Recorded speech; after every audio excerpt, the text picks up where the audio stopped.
Crossover. Oh, killer crossover. Just a crossover. It just crossed him over nastily. Another victim to the crossovers. Cross him up and sit him down.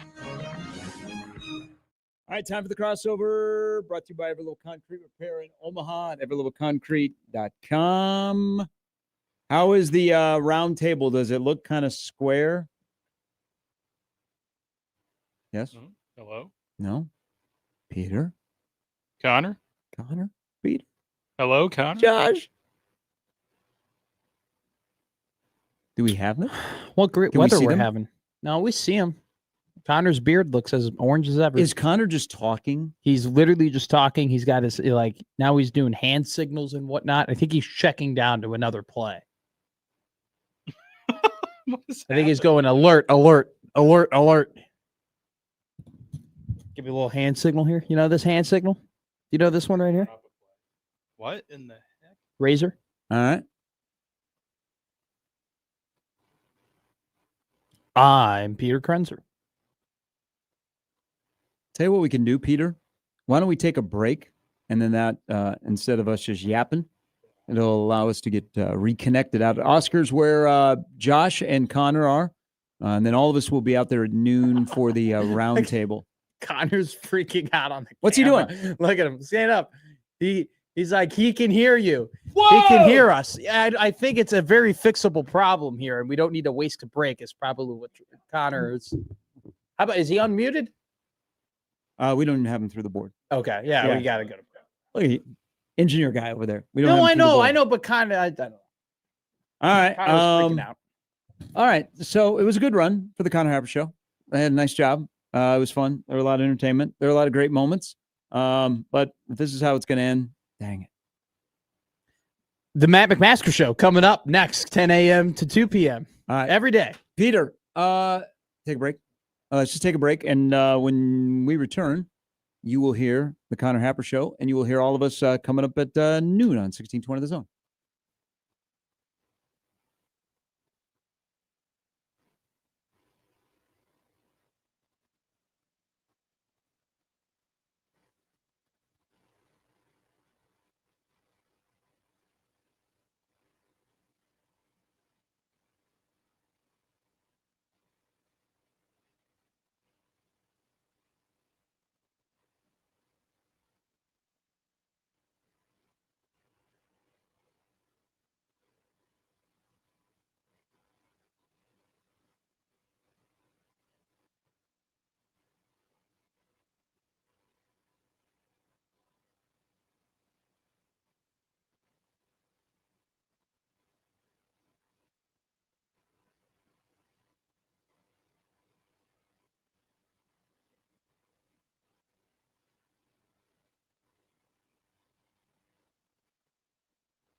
It's the Connor Happer Show. Are we sure we want to do this? Could you, make an announcement that we're ready? It's the Connor Happer Show on 1620, The Zone. All right, welcome in. Happy Thursday. It's the Connor Happer Show here at 1620 The Zone and on 1620thezone.com.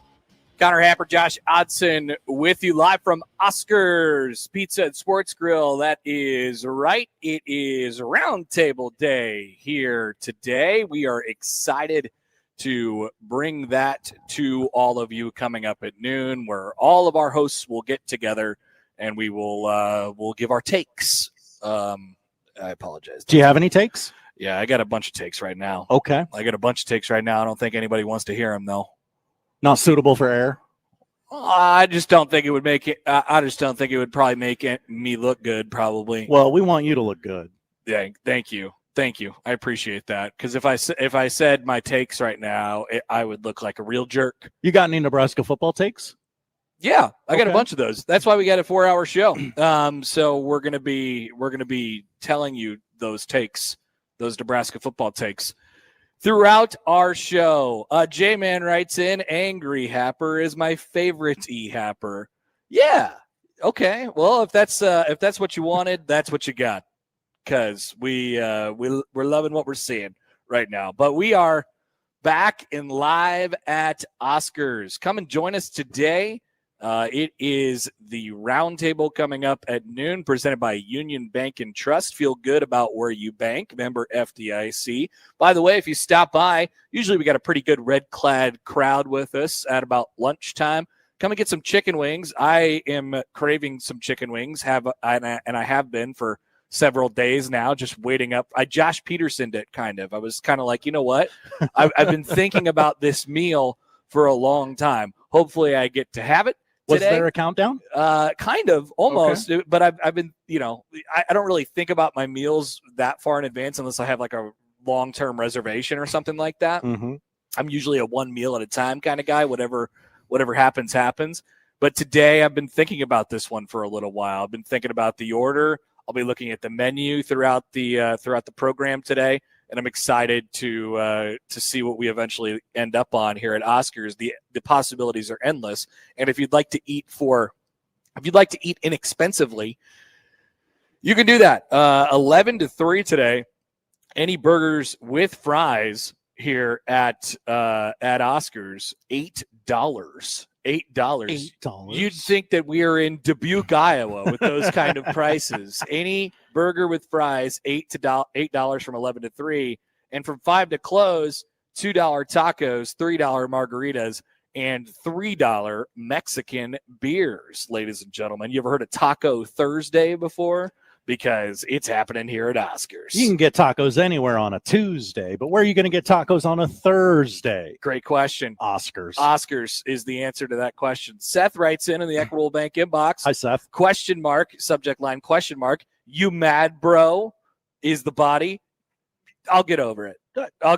It might take me one long segment. Okay. This is my anger segment. Okay. What should we should do the segment of hate, because this is my anger segment. If you ask me anything that will trigger me, and I will have extreme takes on it within these next 25 to 30 minutes. Hey, the Royals won last night. I don't care about them anymore. Kind of figured it was something like that. They're done, and I don't watch them anymore. I don't think about them anymore. They don't occupy any space in my brain. I see all of the Royals podcasts and the writers and the content creators talking about, oh, well, there's still a chance. Oh, but also what might they do in the offseason? Will they sign any free agents? No, they won't sign any free agents. And the point is, you are going to fall short of the playoffs this year.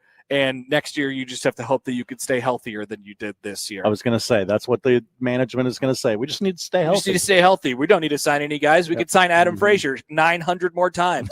That'd be a great idea. And that's what they'll do. They'll just sign Adam Frazier to a 1-year rolling contract extension for the rest of eternity through 2095. I don't know if that's when eternity ends, but through 2095, I believe that Adam Frazier will sign a rolling 1-year lifetime contract where he'll be paid $3.5 million a year to hit 280 with only singles. That's what the Royals are going to do this offseason, and people are going to be very pumped about it. Breaking news from the Connor Happer Show. The world is going to end in 2090. What is it, 2095? 2095. That's when Okay. Adam Frazier's contract expires. So that's when the world ends. Come out to Oscars. It's great out here. Why would I be mad on a day like this? Look at our setup, Josh. We have televisions. I see Ryan Clark, right? Ryan Clark, 40 times. Yeah. He's talking with Stephen A. Smith and Dan Orlovsky. Manti Te'o's on the other TV. I was on the other TV. There's another ESPN related show, and it features Bussin' with the Boys. Oh, Taylor Llewellyn is on there. Taylor Llewellyn. Wow. Yep. So he's cool. Cool. Will Compton Will Compton was wearing a Nebraska shirt. Oh, interesting. I wonder what the occasion is. Hmm. We have a roundtable to tell you what the occasion is coming up at noon. Baymont says Nostra Connor, and Travis says it could be worse. You could be a Rockies fan. That's true. That is true. But I wouldn't be mad. I would just not care about baseball if I Yeah. was a Rockies fan. I cared about baseball for 6 months, and now in the last month, it's over.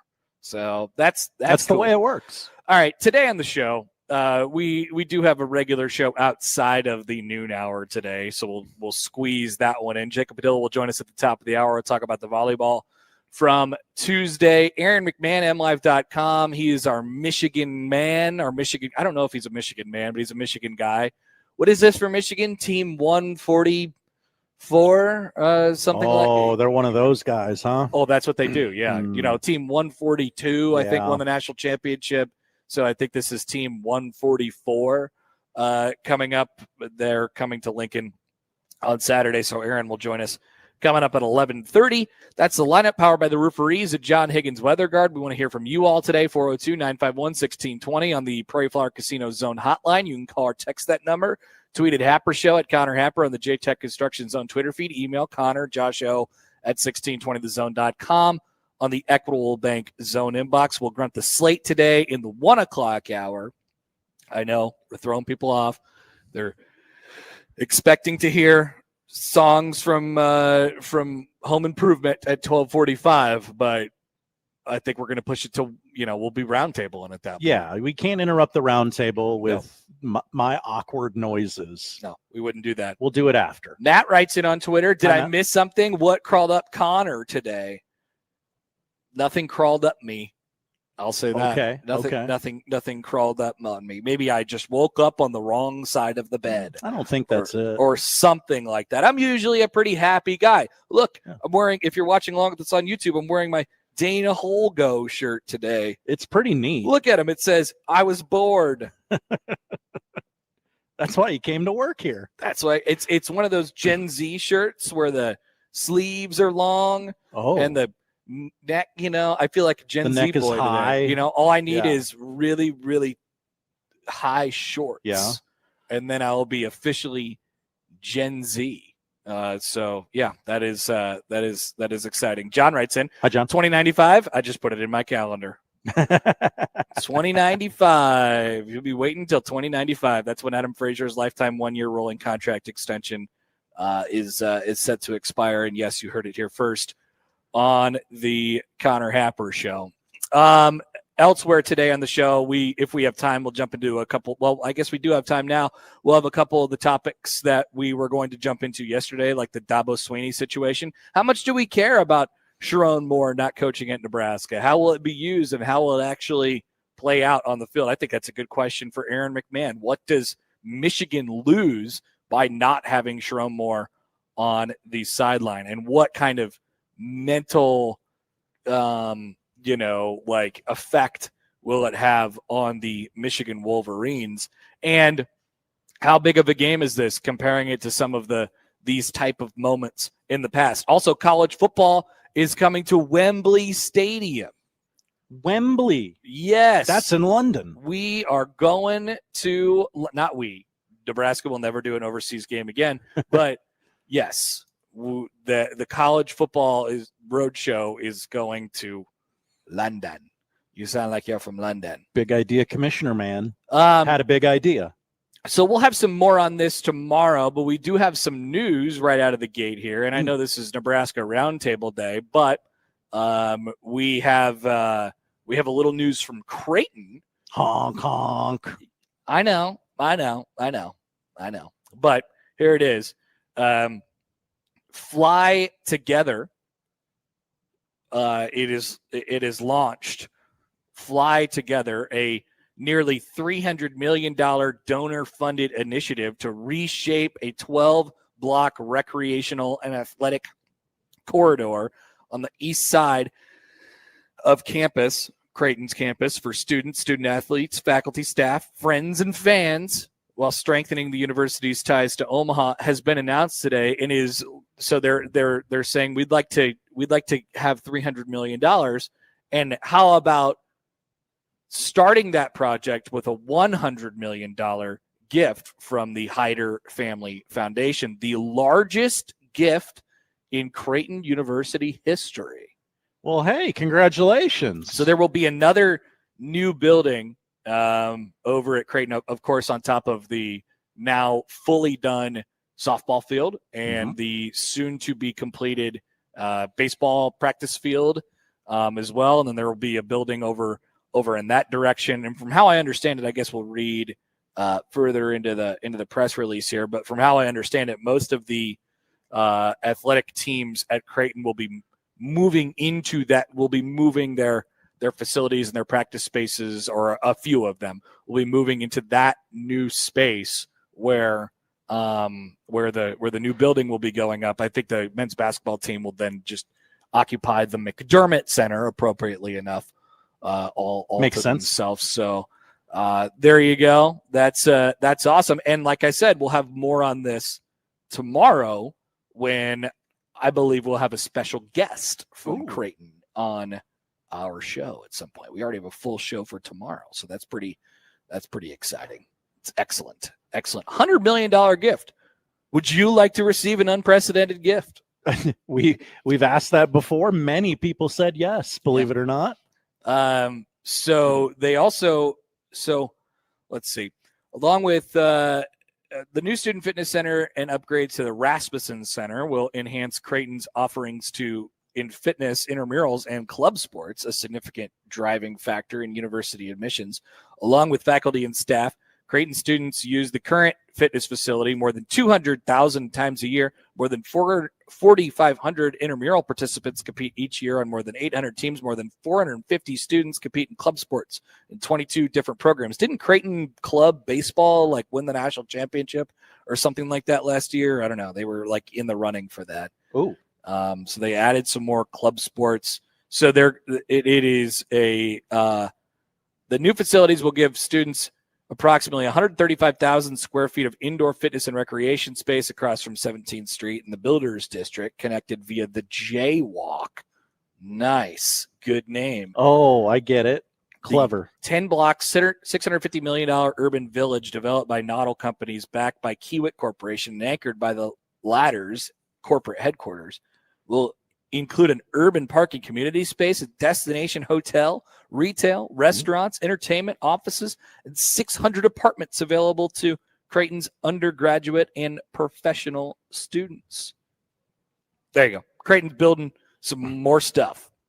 It's amazing when you look around down there, how much it's changed over the years. It looks incredible. It looks incredible down there, and it's only going to continue to change and get better as we go on throughout time. Creighton continuing to invest, and obviously a unprecedented gift helps in that department. They're taking over, and all the facilities look beautiful. That softball field, driving by that before the series, looks great. I'm sure the baseball will look just as great, and they're kind of connecting all the different spaces that they have acquired. Reshape a little bit. Yeah. Nebraska Disc Golf Company writes in on YouTube. Whoa, does that mean no more Mystery Manor? Yes, Mystery Manor is gone. Oh no! As of last summer, I think. Maybe about a year ago. Yes, Mystery Manor does not exist anymore outside on the north side of DJ Sokol Arena. R.I.P. to Mystery Manor. But in its place will be awesome things. Things. Interesting comment from John. Hi, John. Sounds to me like Creighton is trying to restart their football program. Maybe this leads to that. Maybe. Probably not. Well, you do need a football field in order to do that. We got Or those. you don't. I mean, you got the Chuck Box. I Yeah. suppose you could play football at the Chuck Box. They have before. From the 402, I-402. only upgrade section 220 needs is the sexy Happer show, boys. That is from guess who? The section 220 boys. Yes. Great to see all my people in the section 220 boys. Another text from the 402. Connor channeling his inner Trey Palmer. I woke up pissed off. All-time show coming. Maybe. I didn't wake up like this. No. Something in the last half hour has dictated my mood. It's not you, Josh. It's not just you. Okay. There it is. So we're Black Cat writes in. Hi, Black Cat. Nighthawks walked so Jay's football could run at the Chuck Box. I see the vision. People are starting to see it. Could we get Nelly back? I know he performed at Rosenblatt, but That's true. Maybe this will entice Nelly to come back. Yeah. It's another great opportunity for Creighton to get in on some of that stuff. Okay. All right. So Jacob Padilla will join us at the top of the hour. Aaron McMahon will talk some Michigan at 11:30. We'll grunt the slate a little bit later on, but we are here mostly because of the roundtable today. And of course, on Sportsmanlike Conduct, we'll be here when their show starts all the way up until 6 o'clock. If you want to drop by for lunch, we will entice you to do so with a little any burger with fries, $8, 11 to 3. Connor Happer, Josh Odson with you here on the Connor Happer Show. Plenty to get to today. We're off and running from Oscars at 176th and Center. Come on out and hang out with us starting at 11, of course, when the doors open. They're getting things set up in here. We got a nice little space in the east. I don't know, what is this, the ballroom? I don't know what I'm called. The room with all of the giant televisions. Also, I noticed since we've been here last year, they have added, I wonder where this scoreboard is from. We should ask someone. Yeah, I'm sure Tim knows. Where's it from? It's from Creighton. From Prep. Okay, interesting, cool. So maybe Creighton Prep scoreboard. Okay, so I could see this. I don't know if I'm 100% right on this, but I could see the vision. So Prep probably got new scoreboards because Sokol at Creighton they had to get rid of their old gym scoreboards because they got the scoreboards from Chai. And a little trickle down. Yeah, so this all potentially stems from the Chai's new boards, and ultimately it is the beneficiary at the bottom here is Oscars, which is awesome. What a great scoreboard that is. I wonder if they can make it say the score is 16-20. They should. You should come see it for yourself out here at Oscars 176th. Can we do that on the Daktronics app? Yeah, I don't know if that would connect to your app. They might have do you see like a, I see it, Josh, the scoreboard, controller device up on top of the stack there. Oh yeah. This could happen. We should mess with if we that. play our cards right. Can we make it go? Can we make it go honk honk? We could structure the roundtable a little more like PTI, where every argument is timed, and we just go. It's interesting. I'd happily work the buzzer. You only have 2.5 minutes per topic. Or just every time Matt talks. Brian writes in on the text line, Connor, was it Big Mike at the bar that got you worked up? No, Big Mike at the bar has only been helpful to us. We tried to pull all of the wrong door handles when we walked in, and Big Mike came out and he said, "Hey, it's idiots. This one. I told you this years ago." And so then we got in, and he's been very accommodating, and he's brought Josh a nice water. It's ice cold. I brought my water bottle, but I'll be, because he's prepared. I'll be getting in on the lunch specials and the chicken wings coming up soon. By the way, get a comment here on Twitter from Jason. This is very interesting. Jason, I'm not saying I know how to run Daktronics equipment for legal reasons, but I thought Jason, who was a longtime employee of Mecca, announced he announced his retirement this summer. Oh, really? As he found other endeavors, and then all of a sudden Tuesday rolls around, and the volleyball game shows up, and there's Jason. I go, Jason, I thought you were dead. I thought you were retired, and yet there he was.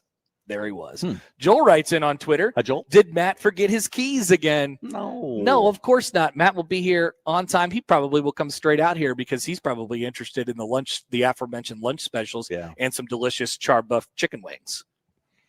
That feels like the play from Matt. Here's the problem, though, Josh. So I got to kind of get out of here right after we get done with the crossover because I got to go do something after this. Okay. And so I don't know that I have enough time to do the normal, sit down and eat a giant pile of chicken wings. Yeah, after that's the show. normally how you do it. So I might have to eat during the show, and I don't like stuff on my fingers because I'm touching all this stuff. Sure. So I might have to go boneless. Okay. I would try to not make fun of you. I know. It's more of a functionality thing. You'd try. I don't know if if people saw me on the stream eating boneless chicken wings, I don't think that they would try. Yeah, that's Should true. not make fun of me. Steve writes in. Hi, Steve. Scoreboard option. Someone gives the wrong answer, they get the scoreboard honk. Interesting idea. We see where the scoreboard is connected right now, and we might during the break go press some buttons. All right, so we're off and running here on a Thursday. Thank you.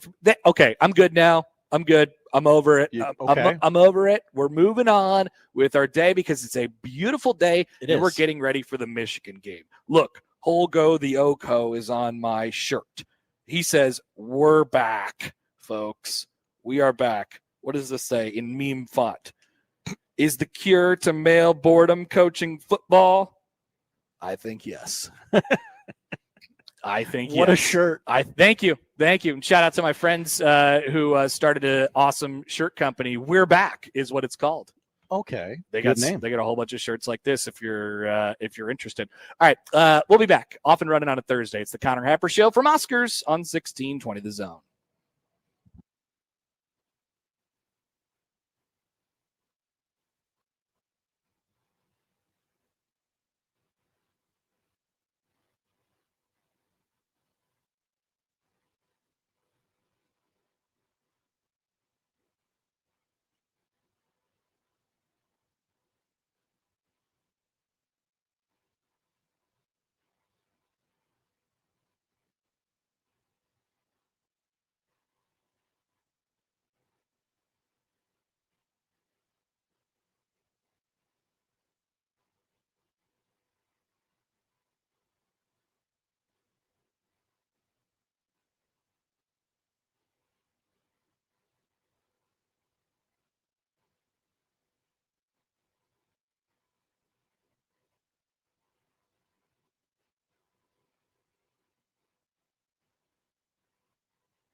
Welcome back. Connor Happer, Josh Johnson with you. Live from Oscars, Pizza and Sports Grill, 176th and Center. Come out and join us today for the Roundtable coming up at noon with all the hosts.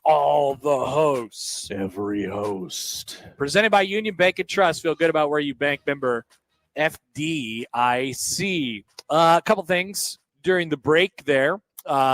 We took some liberties. Well, I did. And I found the Daktronics scoreboard remote and made sure the scoreboard, you could see it right now at Happer Show on the J-Tech Instructions on Twitter feed, made sure the score was 16-20. Every time I'm watching a game, it happens a lot in volleyball.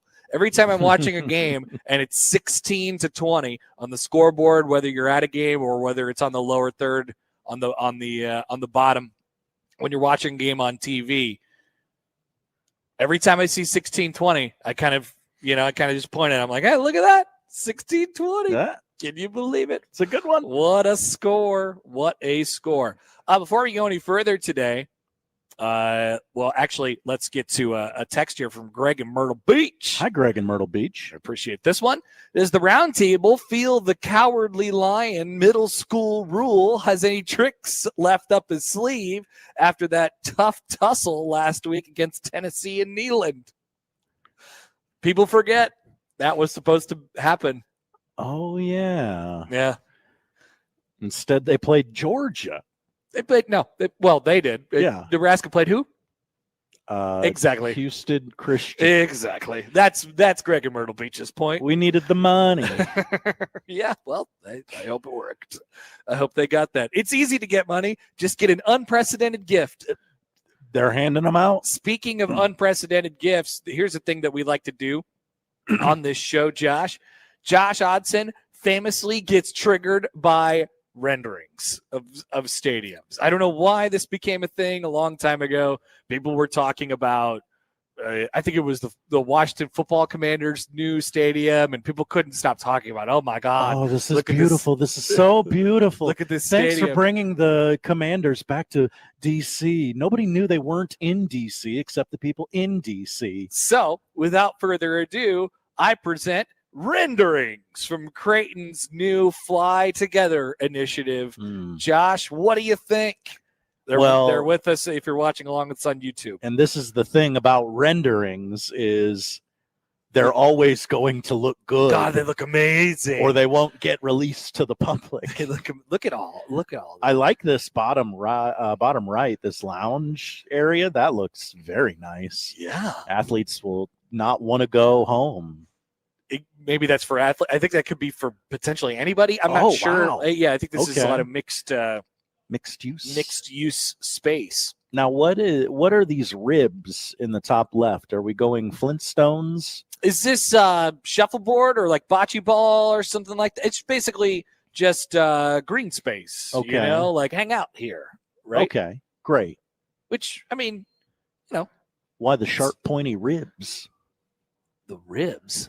What do Yeah, you mean? right here. The Oh, yeah. What would you call those? I don't know. That's called architecture, Josh. Sure. I don't know Sure. what that is, but It all looks beautiful, though. yeah, Creighton's campus is going to look. So that is that top left there. That is on your left would be Morrison Stadium. On your right would be the RAS, and then one building up would be DJ Sokol Arena. Okay. And then I got the lay of the land. No. Yeah, it's hard to if you're not familiar with Creighton's campus, it's like what in the world is going on here? But And they'll call this the Jaywalk. the bottom line is it's gonna look completely different, no doubt about it. So grade those renderings, Josh. What do you think? I'm gonna go A-. A-. And I'm not Honk, honk. I'm not a renderings guy. Honk, Josh. Of course the rendering looks good. The rendering. It's a rendering. Oh, man. It's not real. The rendering. Look at the renderings. They look incredible. I can't wait till it's done. I mean, this stuff is mostly already in progress anyway. And if you haven't been down to Creighton's, I don't know. They're like, maybe you haven't been down to Creighton's campus in like a whole bunch of years or something like that. Or maybe you moved away from Omaha in like 2002 and are just moving back right now. You would say, what is going on? Where am I? What what mid to upsize market city am I in right now? There's an arena, there's a baseball field, there's a soccer field, and there's a beautiful, now sprawling new campus. I can't wait to see Lime scooters riddled all over this green space for the children who can't pick up after themselves. Mustache Adam says grunt the rendering. Ooh, okay. Just off the top of my head, I'm going to go. All right, that'll get you prepared. No, I want to redo. Double grunt. Okay, so let's get to this while we have a few minutes here before we talk to our dear friend Jacob Padilla, who is a backpack man, as we discussed yesterday. He is. How much do we care about Sherrone Moore not coaching in this game, in this Michigan-Nebraska? Have you heard that Michigan and Nebraska are playing on Saturday? I have. Michigan and Nebraska are playing on Saturday. It's going to be Brad Nessler and Gary Danielson on CBS. That'll be great. That'll be cool for those of you who are watching on TV. Nebraska's going to blow it out this weekend. This is their biggest home game of the year, and this is one that people have been waiting for a long time. We have a lot of lead up. We have a lot of anticipation. Obviously, the lead up comes from playing tomato cans over the last couple weeks and coming off of the fun night in Kansas City 3 weeks ago. But we knew in the middle of the summer that Sherrone Moore was accepting it was a self-imposed 2-game suspension, which the NCAA, after its ruling, said that's good. That's good for us. So they just continued on with their plan. This is all coming off of the Connor Stallions thing. And by the way, we were going to call the roundtable today the Connor Stallions Memorial Roundtable, but he is alive. I also regret not saying, "Hey guys, we should do that." I agree. I put my hat in the ring for it, Mhm. and I heard crickets on the other side. At the time, I was like, "No, we need to keep the branding. People like the branding." And then the more I thought about it this week, the more I'm like, "No, we should have been antagonistic in titling this thing." Are you becoming an anti-1620 the blank guy? Okay, yeah, now we're talking. You could convince me. Now, sometimes it's funny. Sometimes it's now funny. we had an opportunity. Like 1620 the baby. Yes, like that's funny. funny. That's 1620. Like, I don't know if we were to like sponsor a garbage truck. 1620 the garbage truck. Yes. That's funny. Now here with this roundtable, we had an opportunity to stand out, and I think maybe our name is just kind of white noise for the roundtable. So I think we may have missed an opportunity there. That one's on me.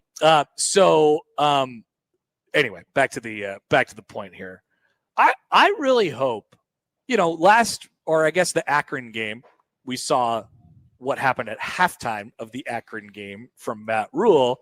And what was the message of that speech? It was, they don't respect you enough yet. Right? It was a little make them respect. It was a little Jordan-esque. It was like, you guys should be taking issue with the fact that they threw the ball on you down 33-0 before halftime trying to get points. You guys aren't taking this seriously enough, and you need to you need to lay them down. They need to have respect for you. They don't respect you enough yet.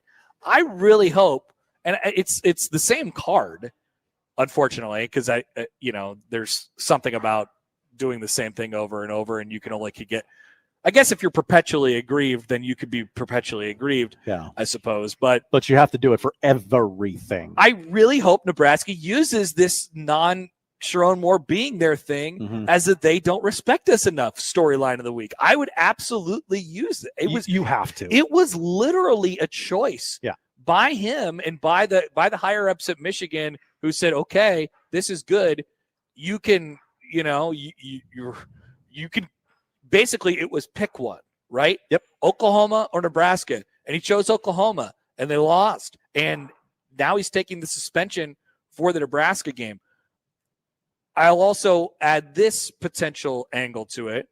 It could motivate Michigan. We know how weird they are about coaches not being there. There's been a lot of tears in that locker room over the last 3 or 4 years surrounding this Connor. Like, it's almost like they're the ones that are being slighted by the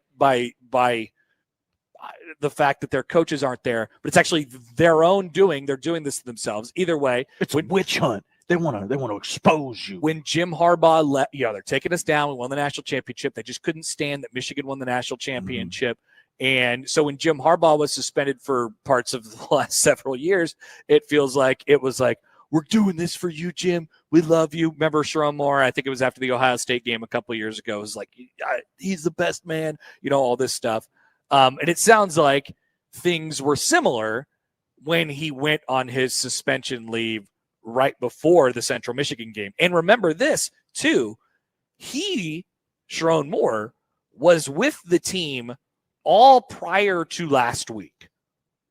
He just took the suspension before the game, and now he's on a 2-week suspension. So he can now come back, but not till after the Nebraska game ends. So he has not been with the team all week. So that's a little bit different from the Central Michigan situation. If I was them, I would have done it the other way, not been available, for just the Oklahoma game right before it, and then all of Central Michigan week, and then immediately be available right after the Central Michigan game leading into the Nebraska game. But that's not the way they chose to do it. It's sort of weird that way. So anyway, this does have an opportunity to motivate Michigan from an emotional standpoint as well. Okay, yeah, I hadn't thought of that, but you're right. They know that they are, I think they feel as if they are the hunted in this game.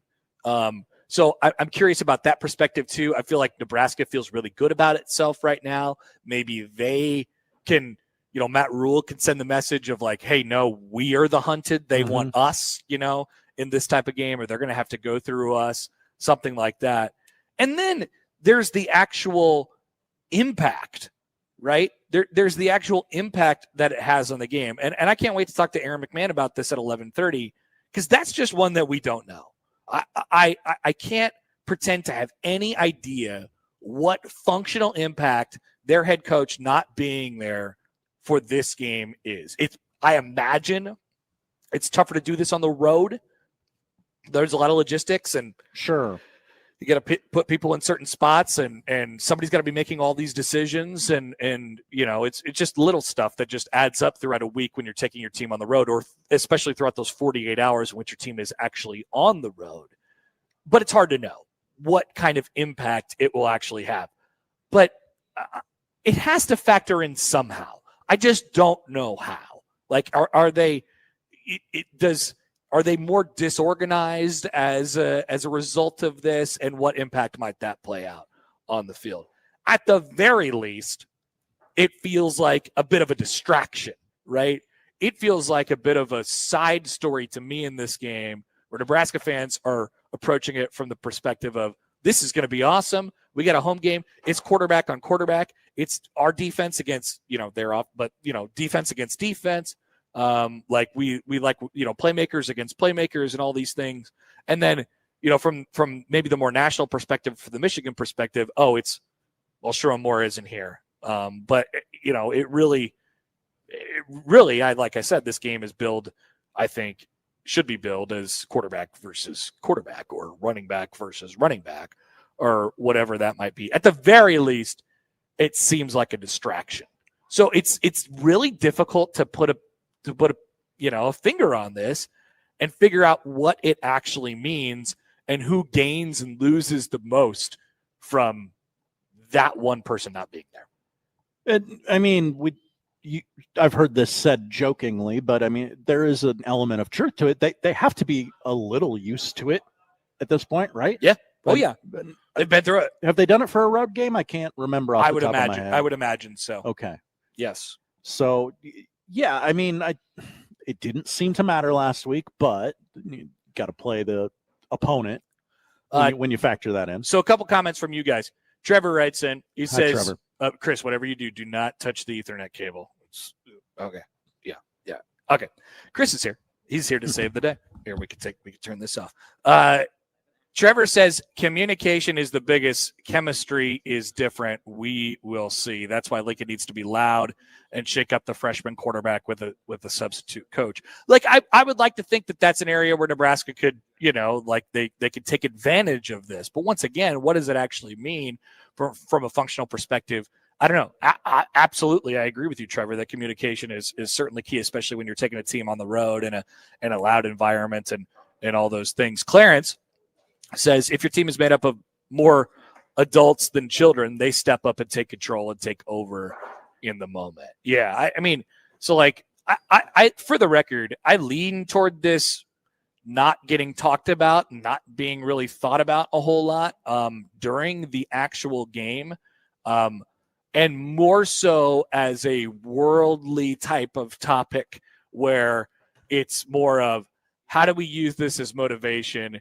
You could say they don't respect us enough, or whatever it might be. Use it from that perspective more so than anything else. Here's a text from the 402. Hi, 402. He says, I think not having Moore hurts Nebraska.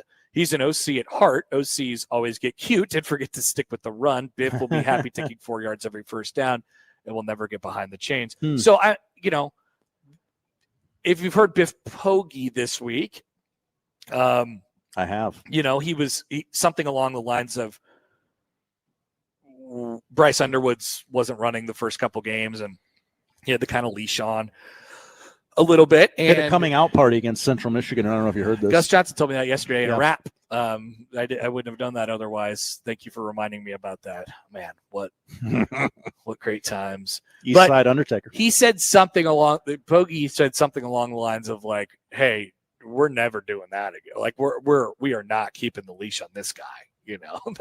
That's not going to happen while I'm the coach here. So there's a different kind of energy, I think, that goes into it. But once again, it's difficult to tell what it actually means. Like I said, I lean toward it being more of a motivational tactic than anything. Like Nebraska could, should, and I hope will absolutely use this to their advantage, just to say, hey man, they had a choice.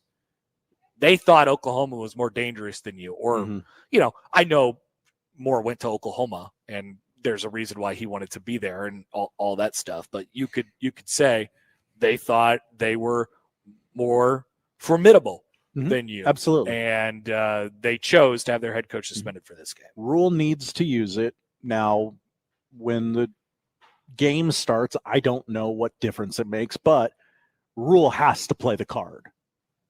100%. I wonder what that's going to sound like in the pregame. He's got some ammo, that's for sure. Doug in Harrison, Idaho, who, by the way, when Doug commented in yesterday and we were talking about volleyball, and he said, I'm in the 202 or something or 208. And I was like, oh, you're in section 208. Cool. And he was like, no, idiot. That's my area code. So that makes a lot more sense. Sorry about that, Doug. I am confirmed an idiot.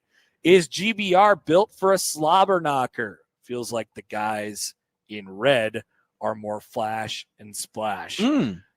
Oh, there's another bulletin board material to use for Matt Rule.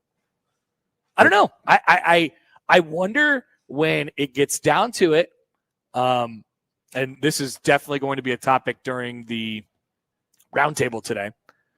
When it comes down to it, if Nebraska has the ball and they need to go down and they have, there's not a whole lot of time constraints or whatever that, they got 4.5 minutes. They just got to put a drive together, but they have to put a drive together, right? They have to get a touchdown. I wonder where they feel like they can get their yards. I wonder what they feel like they can do no matter who the opponent is. Is it based on the ground, or is it based through the air? Because I think it's based through the air a little bit. So they're going to want to play a certain way. I'll be curious to see which team wants to kind of slow it down a little bit more. Tempo will be sort of interesting in this game, but you're definitely challenging your lines in practice this week, right? Like I think if Nebraska gets into that situation that I just described, like you don't have to go overly fast, but you do absolutely have to get a touchdown. I just think they turn to Dylan Raiola's right arm, and why would you have a problem with it? It's the most talented thing that you have on your team. Yeah, it's the most talented body part that you have on your maybe Ja'Cory Barney's legs. I don't know, but either way, those two things work in tandem together. That would be my guess as to how they do that. So maybe we get a lot of questions answered on Saturday afternoon and into the evening. Doors are about to open here at Oscars in just a few minutes, so come out and join us for lunch. Not lunch in Kansas City, lunch at Oscars. Any burger with fries, $8 from 11 to 3. And then, of course, you could stop by tonight, 5 to close, $2 tacos, $3 margaritas, $3 Mexican beers. The Roundtable is coming up at noon, presented by Union Bank and Trust. Feel good about where you bank. Member FDIC. We'll take a break. Jacob Padilla will join us on the other side. We'll recap the night that was on Tuesday in volleyball, look ahead to the weekend a little bit, and plenty more on a good chat with our friend Jacob Padilla coming up next on 1620 The Zone.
cure for our basketball Jones.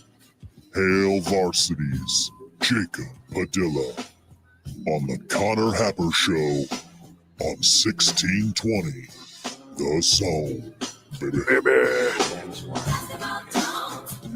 All right, joined now on the Prairie Flower Casino Zone hotline by our good friend Jacob Padilla from Her Dad Sports. Jacob, a backpack man. What's going on, my friend? Not much. How about you, Connor? Enjoying the new scoreboard, I guess? I am. I made it say 16-20, and don't put it on the internet that I'm triggered today. Once again, I am over it. I appreciate you always being a listener to the show, so much so that I didn't see your picture of my face on a close-up on the brand new scoreboard until like the next morning, and I sort of had a jump scare. So thank you for waking me up on Wednesday morning. Yeah, it's always a little shocking to see yourself just bam right there in your face. Bam, right there. All right, so it was a heck of a night on Tuesday night. Excellent record crowd, and another game, another match between these two teams where it goes the distance. It goes 5 sets, and it really followed a similar, sort of path as it has. Nebraska takes over for the most part in the 5th set to be able to win it. I mean, this one though feels a little bit different though, just because of the expectations going into it. How surprised were you, if at all, that we got what we got on Tuesday night? Yeah, not shocked. I think it the way it played out certainly kind of fell within the realm of possibilities that I saw for it, and right down to kind of the areas in which they struggled that prevented Creighton from kind of getting over the hump. But yeah, it definitely, they played, I think some of the things that they've been through so far, you could see it bearing out and see like, all right, they've made some progress here. Like that 4th set, the Deuce game, 26-24, like those were the games that Creighton was losing earlier in the season. And they were in that same situation against Penn State and lost it late, where they had a chance to win it and lost a close one. So that's showing progress. On the other hand, they're still, outside of Kiara Reinhardt and Ava Martin, they're still struggling to find some offense. And when Nebraska got the performance it did from Virginia Adriano, it was going to be tough to keep up. And so that's a great sign for Nebraska to see her emerge and have that kind of match under her belt. But I think there's a lot that Creighton can take away from their performance as well. And I think the crowd too. Like I've been going to these Nebraska Creighton matches at CHI for a handful of years now, and that was the best Creighton crowd I've seen in terms of, it's still predominantly Nebraska, probably like 65-70 if you include the upper bowl and just going red versus blue, but the student section held its own for sure. And it was pretty loud, and it was pretty cool. Was in the 4th set, I think, that kind of the dueling chants, the go big red and let's go Jays chants. And like that's what you want to see in a matchup like this, is the respective crowds getting after it, and there being enough on both sides to make it fun and interesting. And so props to the Creighton fans. I think they're really following along with kind of the growth of this program and investing their own time and energy into supporting it more and more. And that's only going to be a good thing for the program moving forward if they can continue to capitalize on this momentum. For the Creighton side, you mentioned it, but shouldn't this provide all the, if there was any doubt, like all the proof that you need to say, hey, look, we're at the very least, we're going to be okay. If there was any concern about that, as they had fallen short, and maybe by a heavier margin than we had become accustomed to in some of these matches against top teams, I guess what will that do for Creighton throughout the remainder of this year? I know that, saying they have a couple of non-con matches this weekend against South Florida, Kansas, and then they go into Big East play where they probably won't be challenged a whole lot. Yeah. Well, that Kansas rematch is certainly a must-win at this point. Huge. They need to get a second win over a top 25 team because there's not going to be a whole lot left in the non-conference once they play. And I think what we've seen is they've shown like they're very much capable of running through the league and being a really good team.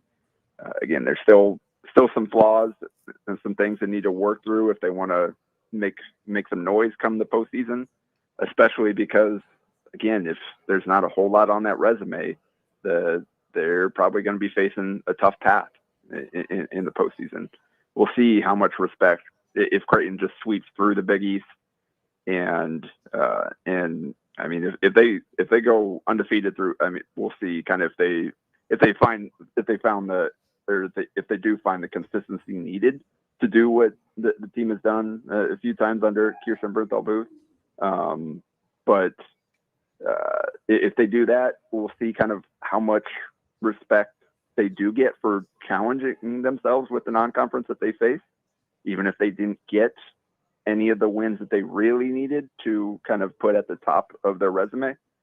So there'll be a fascinating like seeding case if the rest of the season goes how we think it could go. But yeah, I think just watching the film, I'm sure going back there's some things that they're going to be able to take away from that and feel confident about, but they have to continue learning and finding ways to improve on their weaknesses the rest of the season. That's ultimately what this is going to be about, is one, taking care of business and not having any nights where you let up and drop a match that you can't afford, but also taking advantage of these reps to get better and to get more consistent and to find a way to diversify their attack so that when they do get to the postseason, they're a little bit more prepared to pull some of these matches out. Yeah, I think they had the right, sort of mental state at the end of the game too. It was more of like, dang, had a crack at the king and missed them. It wasn't like, yeah, we're happy to do what we did.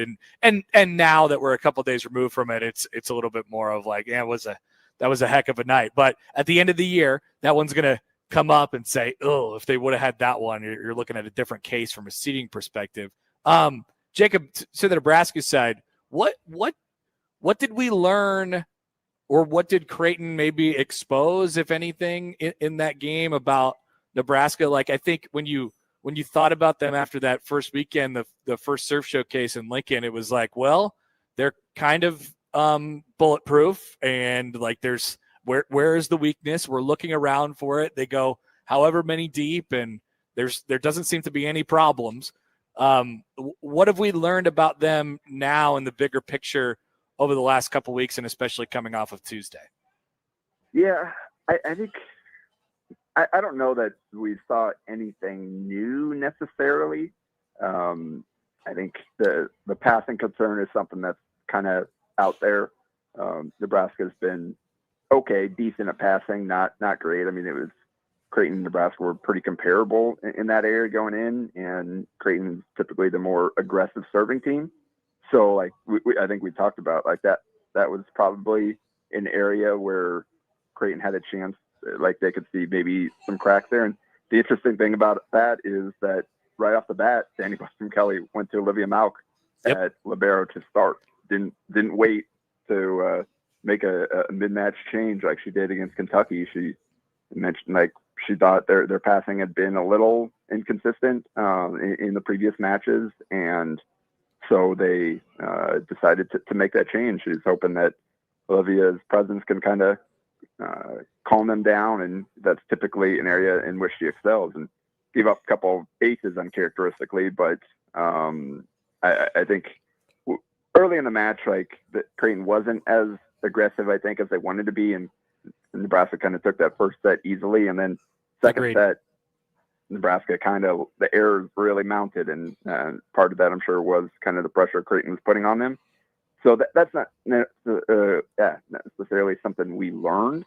Danny Buston-Kelly said she's like, hey, probably not the last time that Laney's going to be in libero, and certainly not the last time Olivia is either. Like, it's probably going to go back and forth. It's based on Danny's kind of gut feel and how things are going and what she feels like they need. And props to those two players that they're okay with that and they're embracing it and willing and capable of playing at a high level, regardless of what their role is for that particular match. But I think on the positive side, we saw them self-correct within a match where that second set was rough with I think there were 9 service errors, 9 attack errors, 2 or 3 service errors, and then a blocking error. And so like they gave more than half, like they directly scored more than half Creighton's points for them.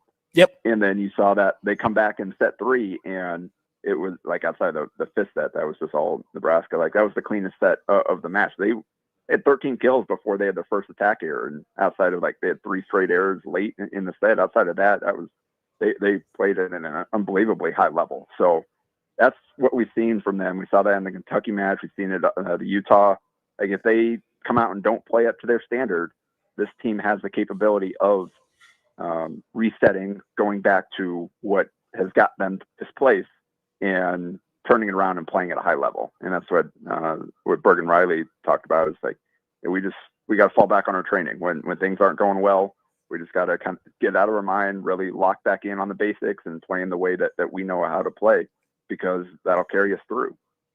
Do you think, so you mentioned passing for Nebraska, and you know, I'm a volleyball layperson, but I've started to see more and more.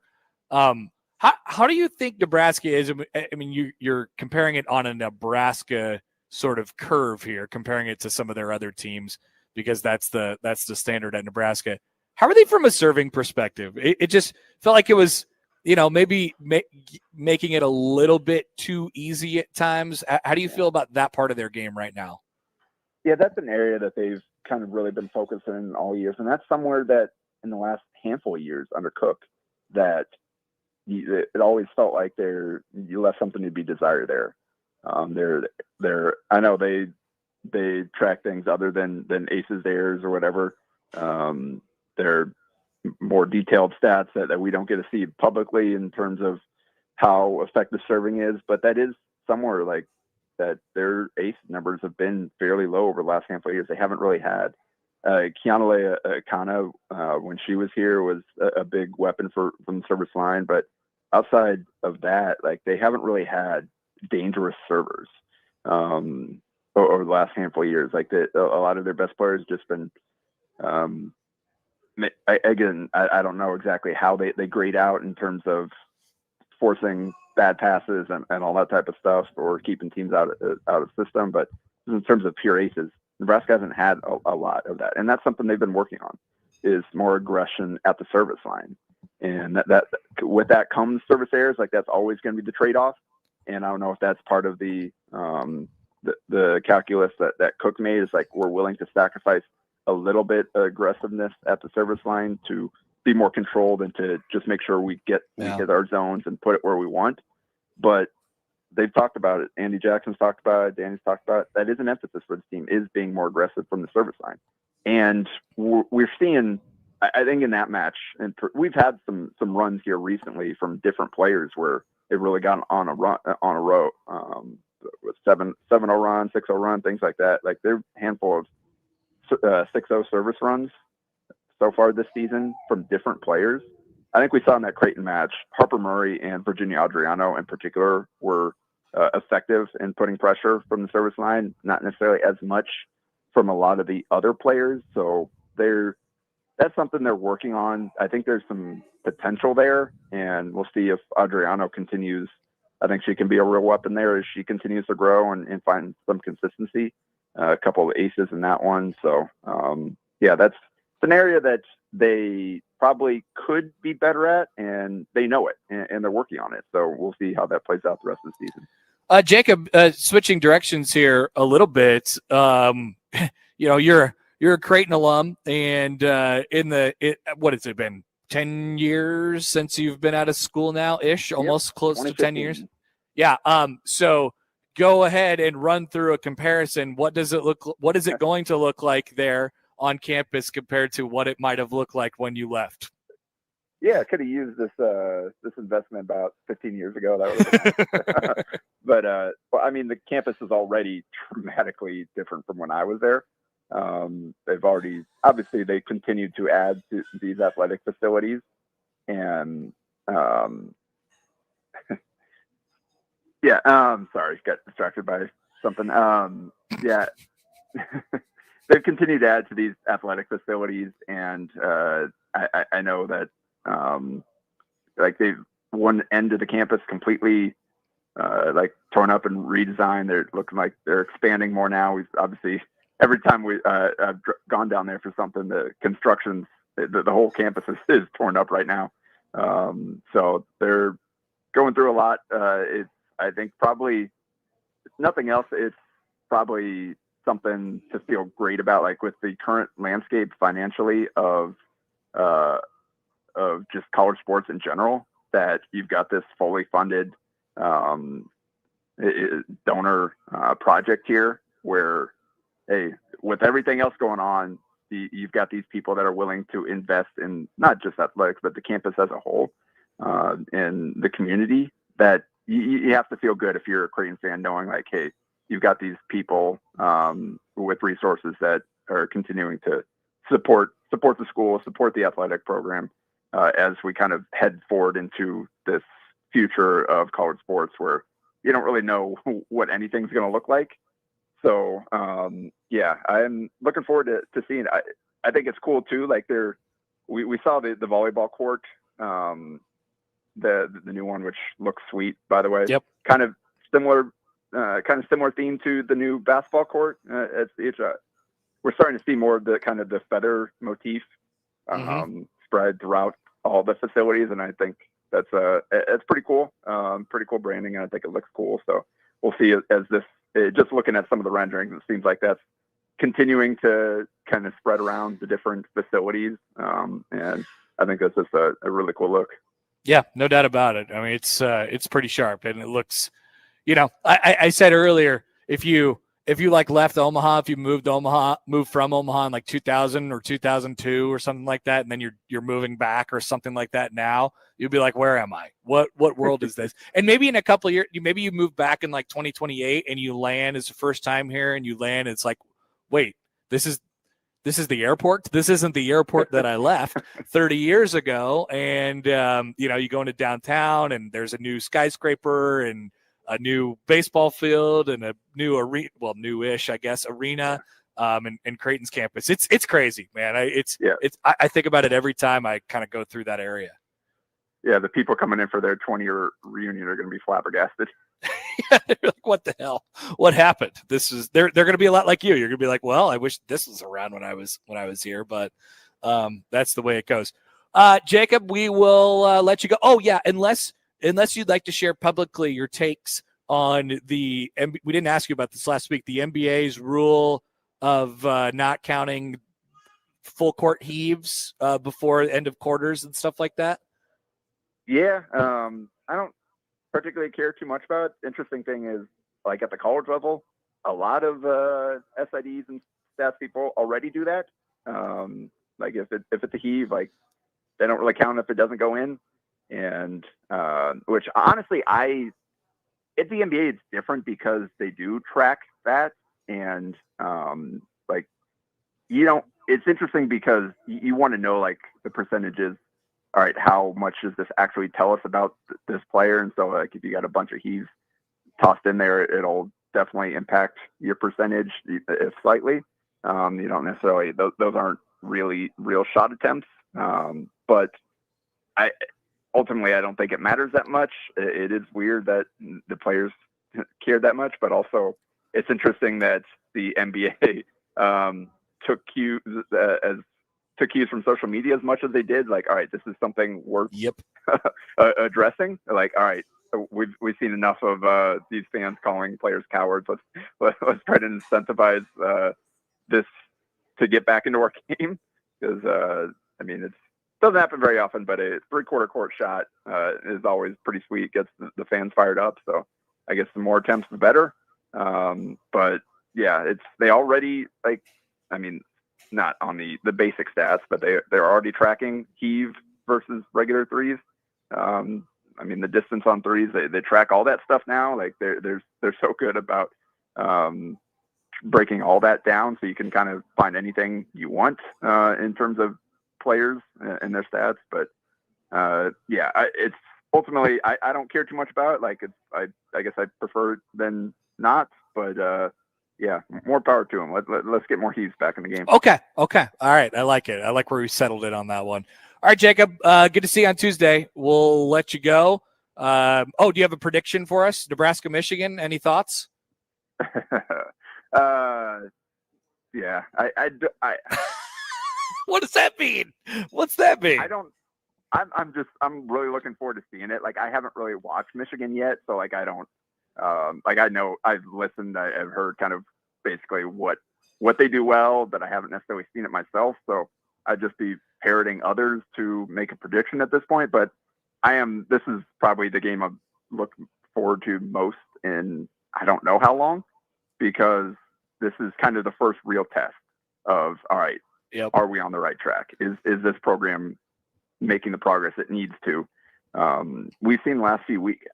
I mean, there's not a whole lot you can take away from the opponents they faced the last 2 weeks, outside of the fact that even like they didn't play that cleanly against bad teams in the past, and so like they're executing at a higher level to outscore those teams to the degree that they did than maybe we've seen in the past.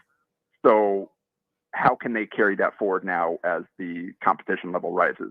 Can they maintain that execution and the way that they want to play when everything gets tougher? And so how much have they really grown in the last 3 weeks since the season opener? So this is kind of the first real test of, all right, is this team going the right direction? What can we learn about who Nebraska is going to be this year? Because Michigan isn't what it's been in the past, but it's still a really good program. And is Nebraska leveled up enough to play in the same arena as a program like Michigan, even without their head coach? That's just a bizarre situation. It is, no doubt about it. All right, now we'll let you go. Thanks as always, Jacob. Talk to you later. All right, bye. I ran out of questions finally. There you go. I guess I could come up with more questions. We could talk to Jacob forever, but I figured I'd let him go at some point. Also, we have the next guest. Yeah, Jacob has things to do. Now, I noticed in the there's a bunch of people who have come in and started to eat lunch already. Mm-hmm. I can smell it. So I saw is this college game day? Because I saw a sign. Mm-hmm. That's what it looked like to me as well. What were those words on that sign? I don't think he can hear us. We're gonna have to go investigate. Yeah, we're gonna have to go find out what that sign. What's the sign say? A bunch of stuff. I can't wait. I can't wait to see what the sign says. I'm very, very, very excited. Okay.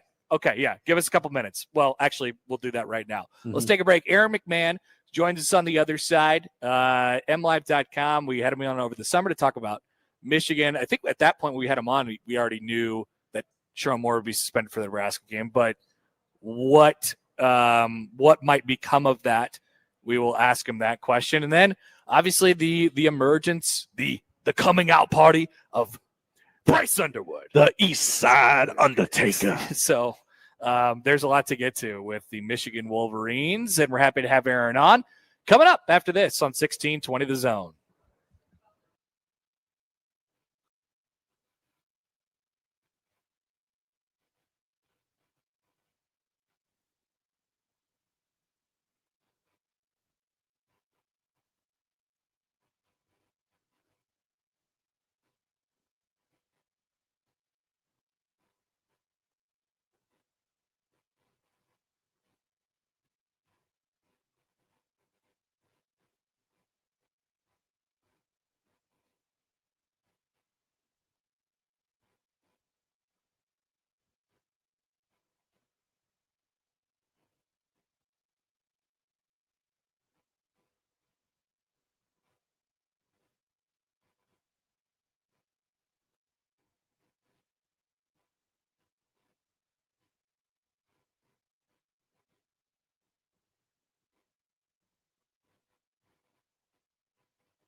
All right, welcome back.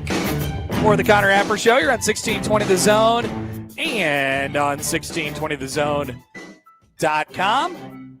Connor Happer, Josh Hodson with you live from Oscar's Pizza and Sports Grill, 176th and Center, getting ready for our roundtable coming up here in just a few minutes, so stay tuned. But let's talk about the Michigan Wolverines. Joining us now on the Prairie Flower Casino Zone hotline, our good friend Aaron McMahon, MLive.com. Aaron, good to talk to you again. How's it going?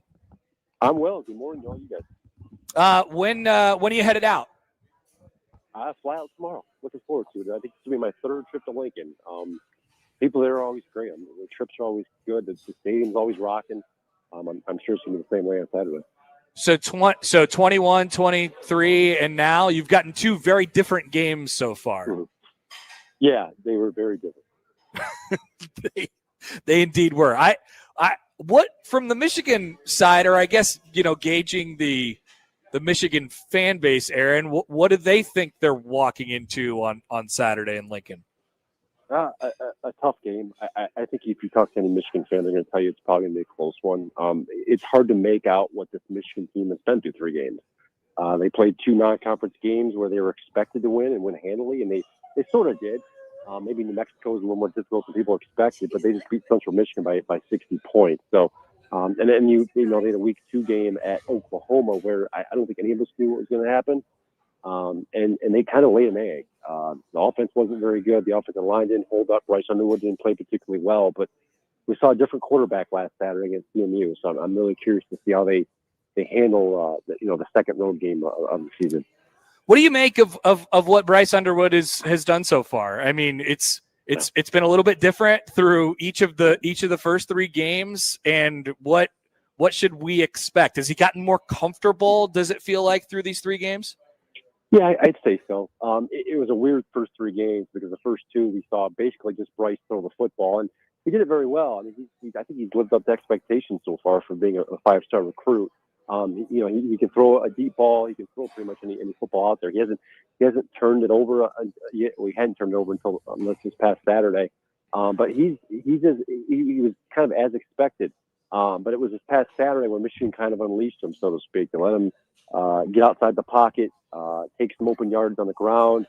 They threw in a design run for him that he went 20 yards for a touchdown. So that I think is going to be the difference maker on Saturday. If Nebraska can contain him on his legs, I think Nebraska will have a shot to win this game. If not, I think that could be the difference maker for Michigan. Is he more of a threat to you with his legs or with his arm so far? I mean, I guess projecting a little bit as well. Which way is he more dynamic? That's a good question. Probably at this point in his career, just because he's still young and this will be his 4th start, probably his legs. He could probably do more damage there. Michigan's still got some work to do with the receivers. The offensive line hasn't been great in run protection. So in some aspects, they've been forced to throw the ball at times. But no, I think his legs open up so much more for this Michigan offense. It opens up the run game. It can open up some shots down the field.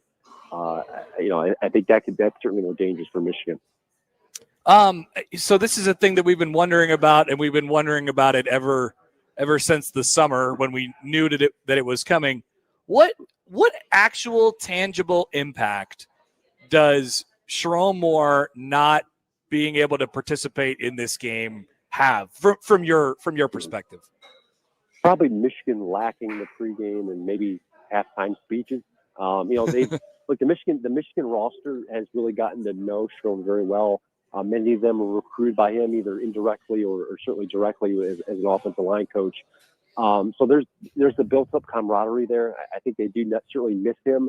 But as some of their captains have said in the last couple of weeks, they don't have to line up next to him on the field either, right? Like him not being there doesn't necessarily affect how they play. And I think that's kind of they've taken this the last couple of weeks. They understand what's at stake. They understand that they need to win football games. And I do think it helps too that he's got 2 experienced coordinators, and Chip Lindsey on the offense side of the ball, Wink Martindale running the defense. That him not being there doesn't necessarily affect the X's and O's perspective. So Michigan's still going to go in there and play the football that they plan to. Sherrone was around in practice last week leading up to the CMU game. He wasn't on the sidelines for the CMU game. My understanding is he did help kind of help guide the install and some of the preparation for this Nebraska game. Is there a motivational angle to this that they can use / have been using / will use this weekend? Yeah, they've said it. They talked about after the win over CMU how much they missed him, how much they wanted him there on the sideline. Yeah, I think there's some of that. The weird thing here is this is now going to be game 2 with Biff Poggi, their interim coach. So I don't know how much more you can use from a motivational standpoint. But either way, I mean, they'll probably mention it at some point in the broadcast. I'm sure Poggi will mention it at some point in the interviews. I'm sure they'll bring it up pre-game. But at this point, it's going to come down to the X's and O's, whether they have the better players or not, I think. We know Wink Martindale from his past and sort of what he's always been about. He's been a pretty blitz-heavy defensive coordinator, brings pressures from a variety of different places. What is Michigan, have in the bag to sort of tune up on Saturday, and how would you expect them defensively to approach Nebraska's offense? Yeah, I would expect them to try and get after Dylan Raiola. The one thing that's really hurt Michigan defensively the last couple of years of Wink Martindale has been mobile quarterbacks. You saw it a couple of weeks ago against Oklahoma, and John McCreary really bit them on the ground. And they had issues with the pass. Raiola isn't really that type of guy, as we've seen. He's more of a pocket guy.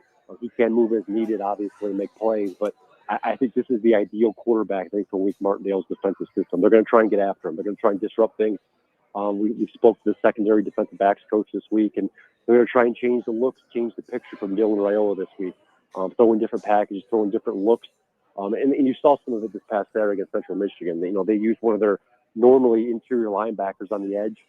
He got after Central Michigan's 2 quarterbacks pretty early, and it was all downhill for CMU from there. So you're going to see a lot of different guys blitzing, whether it's the front, whether it's the middle.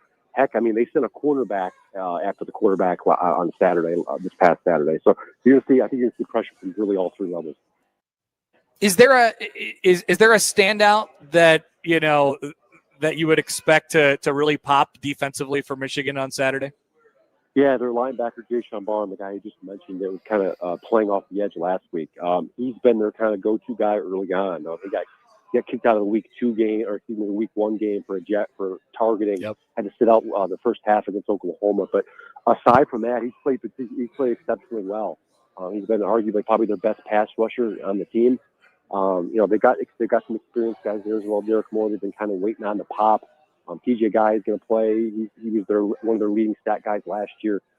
So you're probably going to hear those 3 names quite a bit. Try and get after Raiola. Aside from that, Michigan's defense is kind of a different looking unit from last year. The familiar names. You went to the NFL draft. The Mason Graham, Kenneth Grant, they aren't there this year. So Michigan's relying more on, I think, depth in the interior. So there's been less pass rusher from the middle and more from the outside and the linebackers. So it's an interesting group, and we've got a group of young guys really in the back end of the secondary that are trying to make a name for themselves. So it's an interesting group. I don't think they're near where I think Wink Martindale wants or expects them to be, but this is certainly going to be an opportunity for them to kind of show the growth they've made here in the first few weeks of the season. Offensively, how would you compare Justice Haynes, their running back, to some of the guys that we've seen who have been, really, really, dynamic running backs in the past at Michigan? A long line of them right now. How does Haynes compare to those type of guys? He's a little bit more of a home run hitter. He's been kind of hit or miss this year. He's had some really big runs. He had a 75-yard touchdown run against Oklahoma. He had a couple 50-yard runs week 1 against New Mexico. Other than that, he hasn't done a ton. So it's been kind of boom or bust for him and really the Michigan rushing attack. But he's definitely a home run guy. Whereas in the past, Michigan's kind of leaned on more of the 5 and 10-yard runs, the Blake Corums, the Donovan Edwards. Edwards is more of a home run guy. Couldn't get home over the last year or so. So he's been Justice Haynes has been a dynamic back. They've used him a lot. They'll probably expect to see him a lot on Saturday. And they've got another guy, Jordan Marshall. They're going to get some carries too as well. He's more of the 2, 3, 4 yard the physical guy. But he's been a welcome addition. There's no doubt about it. They needed him coming into this year. They were sort of depleted at running back, losing Khalil Mullings and Donovan Edwards after last season. But he's certainly been a bright spot for the Michigan offense these 3 weeks. What have you made of receiver play over the first couple of weeks? There's been a lot that's been talked about. It looks like sort of a one-man show out there right now. Is it what it's been for you on the edge right now offensively? Yeah, it's weird because last year, Michigan's offensive struggles were multitude. It was the quarterback, it was the offensive line, but it was also the receivers. They had trouble getting open. They had trouble making catches. They dipped in the transfer portal in the offseason and picked up a grad transfer from Indiana and Donovan McCulley. He's been kind of their big, their tall option on the outside. But they've been trying to work in other guys. Samaj Morgan's a name they clearly used a lot early through the first 3 weeks. They try and get him involved early in games. In fact, I think almost every game now, the first pass has been from Bryce Underwood has been to Samaj Morgan in the flat, the outside to kind of get him open for some bubble screens and some deep plays. So look for them to get Samaj Morgan involved. 50-50, the deep balls will be to Donovan McCulley. They got a new guy, a young guy who didn't play much last year, and Shannon Goodwin, who's kind of elevated to their number 3. But depth at receiver has been an issue again this year. It's been a problem now for a couple of years for Michigan. During their run, their Big Ten title run and national championship run, it wasn't as big of a deal because Michigan was so dominant running the football that it didn't really matter. But the struggles of running the football the last couple of years have shown that they needed the passing game, and it's been better than last year, but it's clearly not where it needs to be. Okay, Aaron, thanks for doing this as always. We appreciate you. Enjoy your trip out to Lincoln, and we'll talk to you soon. Yep, thanks for having me. Aaron McMahon, MLive.com. It has been a lot of what I've heard surrounding the conversation about Michigan, and now it's really starting to become a talking point this week, because their offense, as he mentioned, sort of collapsed in on itself a little bit last year with Alex Orji as their quarterback. So they weren't able to do a whole lot because they didn't have much of a throwing threat. But another piece of that is that your wide receivers have to get open as well, and that feels like a trend that has maybe continued into this season for Michigan. There's going to be talent, but I don't know if there's quite as much talent as maybe there has been over the last couple of years. Defensively, still really formidable, big up front. Nebraska will have to deal with that and the different. Wink Martindale. We've talked about it now each of the last 2 shows. He's insane. He's an insane person. He'll bring it from everywhere. So I just, if Nebraska can hit on one of those, if you see a ball floating down the field and there's a guy who's running underneath it and that person doesn't catch it, mark it, because you're only going to get so many of those opportunities and you have to take advantage of them. Dylan, he's got to make the throws in this game and he's got to make the throws in the right moment as well. So, maybe it just comes down to a leak, a big play here or there, and ultimately that could decide the difference in this one. Okay, good stuff from Aaron. Appreciate him joining a couple times throughout the last couple months, getting prepared for this one. That's right. We've been talking about this game for months now at this point. And I see Matt Rule is talking about this game right now with Mr. McAfee. Unfortunately, Mr. McAfee has been taken off the big screen here at Oscars in favor of us. This is not now. What would you say that our production value looks like compared to like NFL Network, ESPN, MLB Network, the Horse Channel? We got a lot less stuff on the screen. That's true. It's very clean. We have a very clean and very bright. Very bright. In here. I'd like to read you, by the way, Jeremiah's sign. Yes. Before we take a break. Listener Jeremiah has come out to Oscars. You should too. But Jeremiah brought a sign. This is basically College Game Day. Yes. In the 1620, the College Game Day. Yes. Washington State is going to bring a flag later. Here it goes. It says 1620 the zone in my day all day. So he has it in 3 parts. Part 1, I wake up to Matt's rock solid confidence and outlandish takes. Finish my coffee, and then I'm ready to bake. At this point, I thought it was going to be a rap in the Gus Johnson style, but I don't think that's where it went. Middle of the day, not so odd news. Josh O runs the show. I made the sign. If not for the radio signal, I'd listen to Mo. A lot of people would. It's very, very interesting. And then on the far right from 2 to 6, John and the Contrarians guide my afternoon and afternoon chores. Then I relax around 4:20 with my homie Nick. Oh, what's for dinner? We share at 6. The creativity of this audience. Think about that. Did you ever think about that? Also, Jeremiah's life sounds awesome. It does. What an amazing time. Amazing time. Nick will be here soon, and he will be here at 4:20 this afternoon. He will not eat a hot dog. All right, let's take a break. Josh has the odd news, and then it's roundtable time from Oscars at 176th and Center. Once again, come on out. Any burger with fries, $8 from 11 to 3. And if you can't make it for this afternoon, come along this evening. It from 5 p.m. to close. $2 tacos, $3 margaritas, and $3 Mexican beers. We are back after this on 1620 The Zone.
And now we've reached the point in the show where Josh Odson reads the peculiar, the bizarre, the comical, the odd news with Odd Son.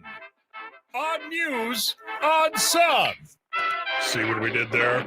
The odd news with Oddson.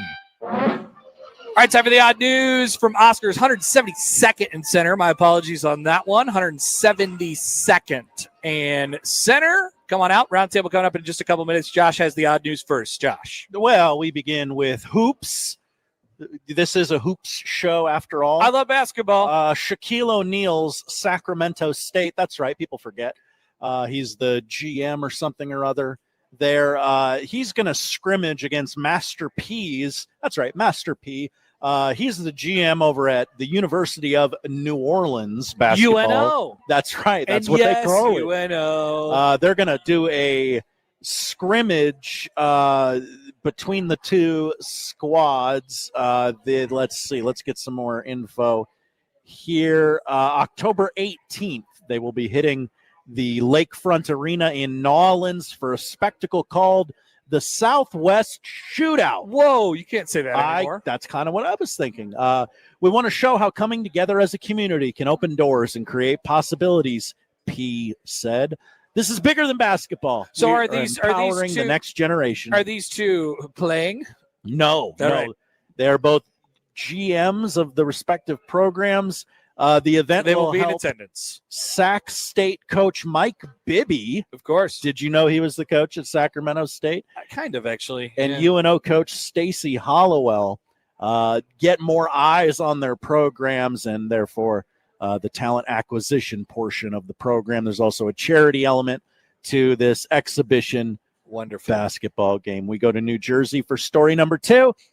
Truck spill of the week. We already did a truck spill, but this one I think is better, actually. That's cool. Dozens of boxes of this candy, Connor, spilled onto I-80. Skittles. M&M's. You were very close. Skittles would have been better. They would have. Warren County in Pennsylvania, Monday night, a tractor trailer struck a parked truck again. Everyone's okay, so we can talk about this. The tractor trailer carrying the candy rear-ended a parked vehicle and spilled boxes and boxes of M&Ms all across the roadway. Drivers were checked and everybody's okay. The M&Ms were eventually removed from the roadway. And finally, I don't know that it gets much weirder than this. I will read the headline. Grave diggers compete in the 8th International Grave Digging Championship. Fun. Okay, that's a way to describe it. If you like digging graves, it's fun. Every year since 2016, with the exception of COVID, Hungary's Association of Cemetery Operators has been inviting grave diggers from all over the world to the European country to compete for the title of World Grave Digging Champions. Working in teams of 2, grave diggers must put their abilities to the test by digging graves that are 2 meters long, 80 centimeters wide, and 1.6 meters deep within 2 hours, and then shoveling the dirt back into the holes to create a neat burial mound. Nothing in the burial mound. Got it. Speed, accuracy, and attention to detail are the main criteria which participators are judged on. Now, who will fill the holes in which these graves have been dug? Now, that's a great. Are these just show graves or are these for function? I mean, if you're digging holes, you might as well use it. I would agree. It's a hard hole that was dug. What's the stat? Somebody dies every like 2 seconds or something like that. I mean, might as well put somebody in the holes. Yep. Okay. Thank you, Josh. Thank you, Connor. That is indeed the odd news. It's very, very good. And we are at Oscar's 172nd and center. Our roundtable is coming up here in just a couple minutes. The non-con, pre-con 1620, the roundtable presented by Union Bank and Trust. Feel good about where you bank. Member FDIC. That is up on the other side. We're back after this on 1620 The Zone.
right, welcome back, ladies and gentlemen, to Oscar's Pizza and Sports Grill, 172nd and Center for our 1620, the Biff Hoagie Connor Stallions Memorial pre-conference season post-non-con roundtable.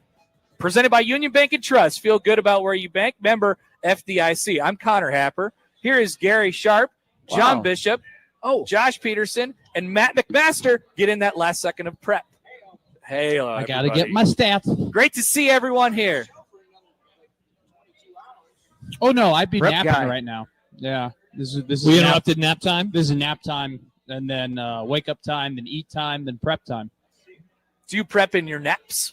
Yeah, all I do is dream about Nebraska football. And I bet. just EPA and DVOA and yards per carry Wow. and PFF grades. Is there Yeah. college DVOA? It's called SP Plus. Yeah. Ah. It's called Insufferable People. That's what it's called. Wow. I thought you were a stats man. I mean, some of these stats are ridiculous. You know what Pythagorean wins is? Oh, I do. Of course I do. Disgusting. Disgusting. Point Why, differential. everyone woke up on the wrong side of the bed this morning. I feel great. Halftime. I don't know what you guys are I talking feel good. Boom. John just needs Wi-Fi. Same. Yeah. If you had Hey, John, if you had an Apple computer, it would ask you, it would say, would you like to share the password with John Bishop? And then I would do that. Because you're not. No. This one? That's true. I don't- That is helpful. I don't know how to use this computer in front of me to tweet off of your account Hey, look. because I it can is share not an this Apple. With Matt McMaster. This is great. I got an Apple computer, John. Loser. Thank you. Thank you. Thank you. Wow. Wow. I've been a part of the cult my whole life. Justice Haynes just scored. I was only 4 years. Jeff says, check out 1620, the toddler over Josh's right shoulder. That's my child. Wow. Oh, I thought you were talking about me. That is literally 1620 the baby. Yeah. Yeah. Yeah. Look at this. Yeah. Wow. 1620 the wife is back there. God. 1620 my parents are back there. Happer's baby's still in my thunder. Congrats, you're not the youngest person on the radio right now She's anymore, like- Matt. She's like, who are all She these probably people? has better takes than me. Your She words, does. not ours. Yeah, I'll just get ahead of it. Facts. Thanks, Gary. Careful, Matt, because we're on a Yeah. very, I'm not very like, scary. Why are internet. we touching everything? because I'm plugging in my headphones. Got to plug in my headphones so I can hear Plug in his everybody. headphones. Okay, this is the roundtable. Fortunately for Josh Peterson, Micah Parsons is not traded. He still plays for Green Bay. Just our, last time we were It's the together. 3-week anniversary Yes. of Gary breaking the news to me. I think about it every day. You know, I have not, Gary, gone back and watched that because I don't want to see what my face looked like in the moment.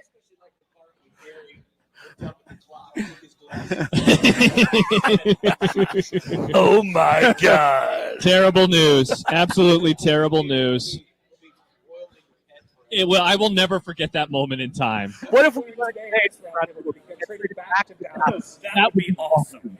That would be Great news. Dallas needs a pass rusher. Yeah. Anybody out there that's maybe available that Yeah. they could trade for? You guys would probably give up 3 first-round picks for him. Perhaps they would. It'd Kenny be like Clark? driving a car Yeah. off the lot and returning it. Yeah. Yeah, you have to pay the car Everybody dealership. knows when you take a pass rusher home, the value goes up. decreases It does as indeed. soon as they play. All right. Uh-huh. So how was our non-con here, everyone? How we feeling? Feeling okay? Somebody's computer is on right now. John's is. That's okay. That's okay. That's okay. Do you feel better, worse, the same today as when we did this show 3 weeks ago? I feel the same. I think I feel the exact same. Slight uptick. Slightly better for me as well. Yeah. Gary? Same. But I was also 9-3, so. Yeah, I was 7-5, so they've definitely surprised me with how good they've looked in some ways on offense. There is something about beating bad teams. I'm serious. Yeah, like no, I you're don't right. know. I feel like the program kind of needed to feel what that was like a little bit. I wonder what kind of difference that'll make from a confidence perspective throughout the rest of the year. Obviously,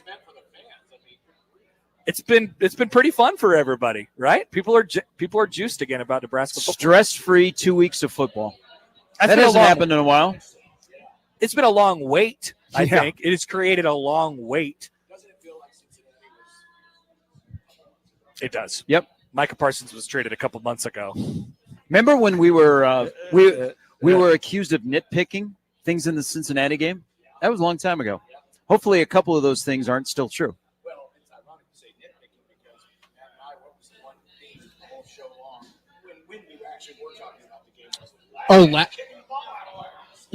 Yeah. We had 4 different. Why do they kick the ball out of the bounds? Still and a problem. We need to clean that up. I know. Yeah, it hasn't been solved. I mean, you would think that the kicker that's been playing really well would also be the one that kicks the ball off, but I think they're just trying to find a role for Hole. So it is what it is. They should stop trying. They should just kick the ball inbounds. That'd be a great strategy. Interesting.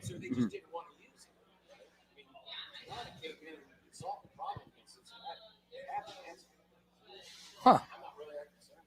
Well, people are saying on the YouTube that they can't hear John Bishop. That's not good because you can hear him, right? I can hear John Bishop. I can hear John. Huh. Yeah. That was a Weird. great comment, John. Yeah, people should really check out what John's saying. He's dropping good nuggets right now. Really good nuggets. Great take, John. I can confirm John is here and talking. Connor Happer on the scene. This actually doesn't make any sense to me right now. Yeah. But, Never good when the technological issues are ones where you don't know what in the world is happening. I can't hear John. No, I can't hear you. Well, us 3 right here. Let's have a discussion. Okay, so this is something. If Nebraska wins on Saturday, will there be more to discuss? Or if they lose, will there be less to discuss?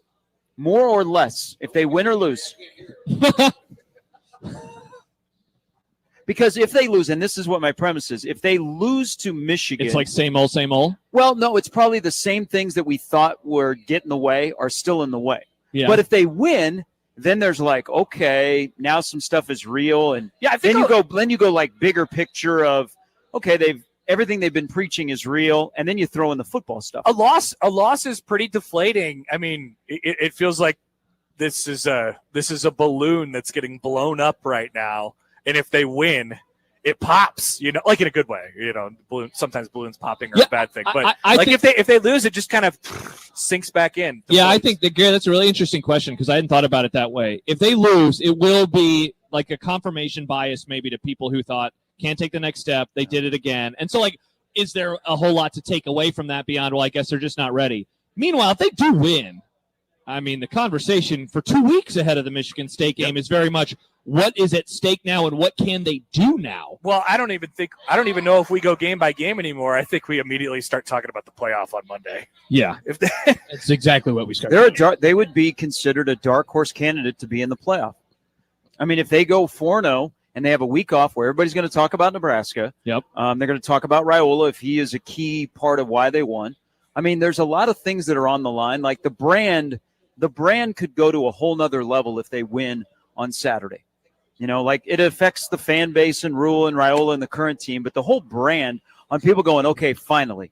iPhone 7. We were on iPhone 7s while we were watching the Oregon game, Happer, together. Oh, God. Yes, and that was 3,290 days ago, or 3,288 days ago. Saturday will be 3,290 days ago since they last beat a ranked team. And that ranked team, by the way, finished the year 4-8. Yeah. Wow. They did. 5-7, right? No, they were 4-8. They were a bad Mark team. Helfrich. Yeah. Yeah, they just like right away Dakota we realized Prukop. it too. They like got smoked, I think, the next week or 2 weeks later, and it was like, oh, that Oregon win is not anywhere near what we thought it was going to be. Yeah. It's almost a mile's worth of days. Well, they're like some of the things we've all on our shows talked about. Like you can't make some of this stuff up. Like just Rule's record. Nebraska's can't win a game against a ranked team. The streaks of futility have, I mean, it used to be the streaks, that were getting broken of all the success, all the good things, and there's only a couple of them that have maintained throughout the years. Now we have gone, it's been about 10 years, streaks of futility. Yeah. And there's a real case to be made that, I mean, tomorrow does end a lot of them, or Saturday does end a lot of them. And there's a case to be made that you could change eras by winning the game on Saturday. Now I really can't hear John. Uh-oh. Nope.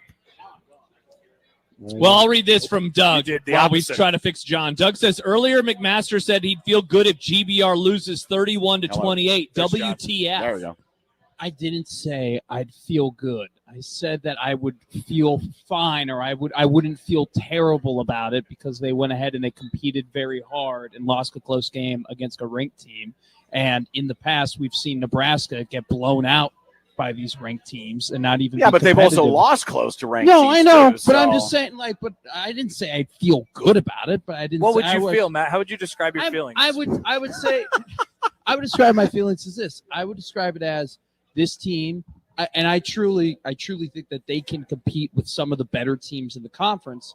But it would confirm to me that they just aren't ready to make that next step into being a college football playoff team. Because I don't know if it's like Gary said, dark horse to make the college football playoff. I mean, they would be favored in every single game except for Penn State from here on out. Right? I mean, that would possible. Yeah, probably. USC's the only one. Yeah, USC would be a question, maybe. But if they take care of business against the teams that they should take care of, they will end up being, a small favorite for that. And ranked when USC comes into town. I don't want to set the tone for like significant overreaction here, but Matt, like I just couldn't disagree with you more. I just don't think it's about being close anymore. Sure. Like I just think it's Nebraska. You have needs, to win this game. Yeah, this is you have to quite win this. honestly, there's a potential here. There's a potential here that this Michigan team. I'm not going to say they're going to fall off the map like that Oregon team in 16, but I could see a scenario 75 fall like last year, right? Exactly, where Michigan, that this win's going to look great now, 2 days from now. Yes, but 2 months from now, it's going to be. But by then, it won't matter. Because you'll end a lot of streaks. You'll continue to build some momentum, and it will, again, be about you. It'll be about setting the bar to your own standard and working off of that. So, I just had a feeling that if Nebraska falls in this game, it's not going to age well. Yeah. And it's going to continue to perpetuate the same conversations that we've been having for the last 10 years, that they can't take the next step. They need to win this game. I don't care what the line says. They need to win this game. We look at it from this perspective, though. Like take the next step. To me, I don't think the next step is necessarily beating a Michigan. I would say the next step is beating Northwestern when you're favored against Northwestern, beating Maryland when you're favored against Maryland. I mean, they haven't made bowl games until last year because they were unable to do that because they've had so many bad losses against teams that were favored. You're telling me that the benchmark right now is to beat Northwestern? I'm telling you that they've beaten Northwestern. My benchmark is when you enter a game against Michigan State in 2023 when they have an interim coach and bad quarterback play and you're one win away from making a bowl game. My next step is you beat that team, right? My next step is that. Well, didn't they do some of that last year? Okay, but yeah, they finally did, but they didn't do it to the point. They were 6-6. They were 6-6. Sure, they My were. prediction was 8-4. Your prediction was 8-4. Terrible loss. Yeah, it doesn't work like. I mean, sure, you're trying to mitigate the dumb losses like UCLA, but you can do two things at the same time. You can mitigate the dumb losses, and you can start winning the games like this. And that's totally fine. But that is why my comment was, I think they are a good team that is 8-4, that is going to be competitive, that can play against these great teams. And yeah, it would be incredible. It would be awesome if they were to beat Michigan. And if they lose a really, really close game, yes, it would suck. Yes, it would be terrible. Yes, it would be awful. I'm not pushing it back against any of that. But I wouldn't feel any worse about my prediction or what I think this team could be if they were to lose that close. But considering what they've come off of, there are a lot of doubters, right? There's still a lot of doubters out there that this is a good program. They beat 2 tomato cans the last 2 weeks. Yeah. Those games to me don't mean nothing. I mean, I'm glad that they look great. I'm glad it was stress-free. I'm glad it was over by the end of the first quarter. But that's not about where you're at. You have to take the next step. You have to show that you belong in the middle class of the Big Ten Conference, which last year they really weren't. Would you say that Nebraska beating a ranked team, something that they haven't done in over 3,000 days, would establish them as in the middle class? Because I think it would probably do more than that. Because like I said, if they win this game, the playoff is staring you right in the barrel. It's staring you head on. Sure it is. I mean, you are right there, and you will be incredibly competitive. Which is exactly where Matt Rule wants this thing. Sure, yes.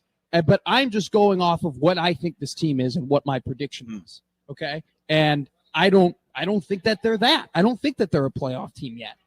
And like you said, what you just mentioned, you just beat two tomato cans. But what if Michigan is also kind of in that same realm as Nebraska? See, but that's a hypothetical that I don't think we're going to know for the next couple of weeks. And it's just kind of, you have to play the team that is currently ahead of you. And the team that is currently ahead of you does have more talent than you have, especially on the defensive end. It does. No, you look at the recruiting rankings. You look at it overall, like they got. I don't think it's as drastic. No, it's not. It's really not. The gap is close. The gap is definitely close. But it's just I'm basing this all off of where I think this team was at the preseason and what my prediction was, and nothing has changed from that. I think they're 8-4, and I think when they play the top teams on their schedule, while they're going to be competitive, they're just not ready to take that step into beating them, because taking that step into beating them would be being a CFP team, and I don't think they are yet. So basically, you don't want to be proven wrong.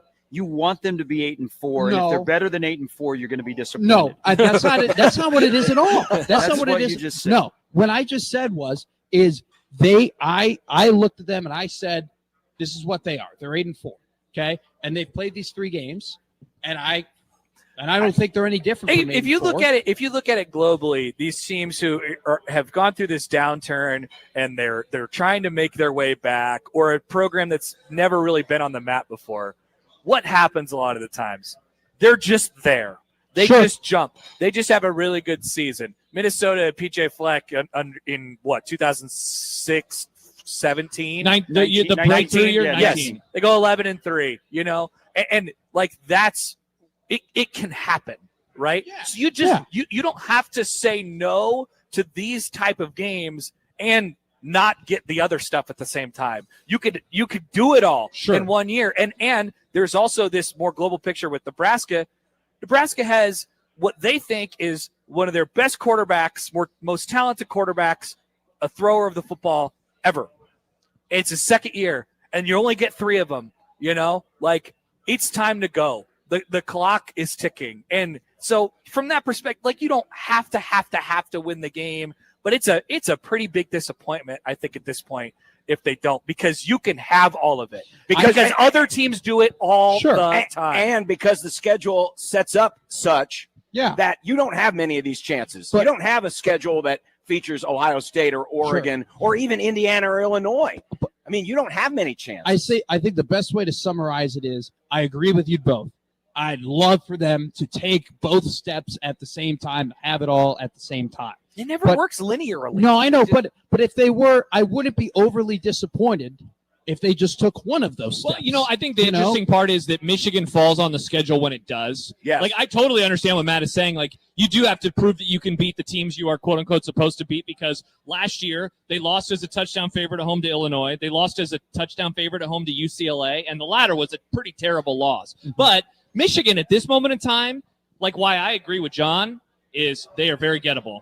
At this moment, like, this is not very gettable. Like, if Oregon was coming into town in 2 days, we would not be discussing it like this. We wouldn't be saying you have to win this game. Probably wouldn't be having a roundtable, but yes. Yeah.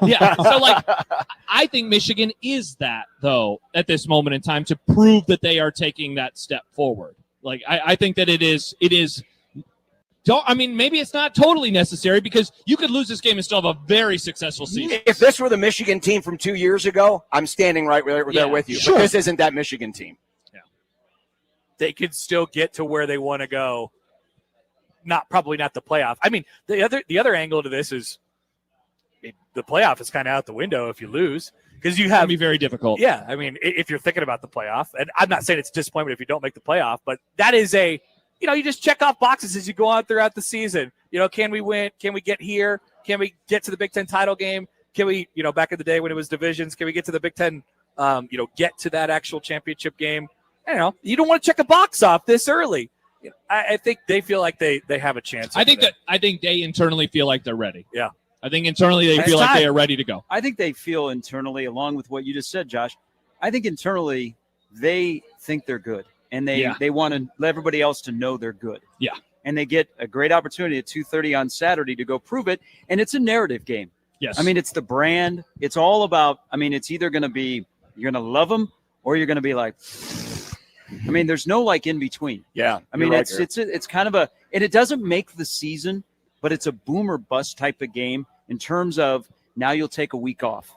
And what will people talk about? Yeah. I mean, and Josh said it earlier this week. There's people laying in the weeds right now. Oh, they're waiting for Nebraska to fall. They're keeping receipts on Rule. All the people this offseason that were really anti-Rule are so quiet at this moment in time. Like, I'm not hearing from them, but I know what happens when Matt and I are doing overreaction if they fall on Saturday. They're calling, baby. I told you. I told you that they couldn't do it. Well, and I wouldn't be surprised if it goes the other way. Like, if Nebraska wins the football game, there are guys that are keeping receipts. Yeah. And they've got big microphones and they've got big platforms. And a Rule can be 4-0 in a bye week and go back on McAfee, and he can be like, "Come at me." Yeah. Would you like to watch the next episode of Chasing 3? It returns. We've been just holding it in the can for several months. All right, let's take our first break here. It is the 1620, the Roundtable, presented by Union Bank and Trust. Feel good about where you bank. Member FDIC. We're at Oscars, 172nd and Center. Any burger with fries, $8 from 11 to 3. So we're inside that time National frame right Cheeseburger now. Day. Also, Is it? the beautiful scoreboard, we have set it to 1620. That is so cool. I like it. You're welcome. Yeah, but why does Gary have a foul already? Gary has 10 fouls, actually. Dang. Or somebody has 10 fouls. We just brought our goon in off the bench. Go out there, just hack that guy. Go get him. How much do you think that Miller Lite hood cost? All right. That's awesome. I don't know. That's so You want to buy it off? Go them? make an offer. I got a credit card now. I got a high limit. That is not the actual hood off the car. That is a replica. All right, we'll be back from Oscars after this on 1620. I just ruined the image, didn't I?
All right, welcome back to Oscars, and hello to everyone inside Oscars at 172nd and Center. Thanks for coming out with us today and enjoying the Roundtable, the mid-season. It's the first ever mid-season Roundtable, I think. Yeah, I'm sure we've done one.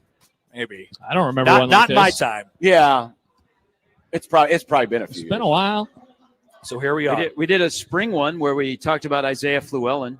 That's right. We did a spring game one a couple years ago, didn't we? Yeah. Isn't that the one where Nick ate the hot dog? Yes. Good Fun. times. Great times. Excellent. That was last year, right? 2024. Yes. Yeah, we didn't do one this last spring. Nick ate a hot dog? He thought he could eat a hot dog fast, and it didn't go well. Yeah. Okay. Yeah. We have video. What of do it. you It's pretty think about funny. eating a hot dog fast? Why? I like to savor my hot dogs. Thank you. Good Great take take. by you. Good point. Excellent take by you. You could do that at Oscars at 172nd Center. They'll give you one. They'll make it up for. I'm not sure if it's on the menu, but they'll give you one. That's how Nick got one, right? Shout out to Nick. Shout out No, to I don't Nick. think he brought his own.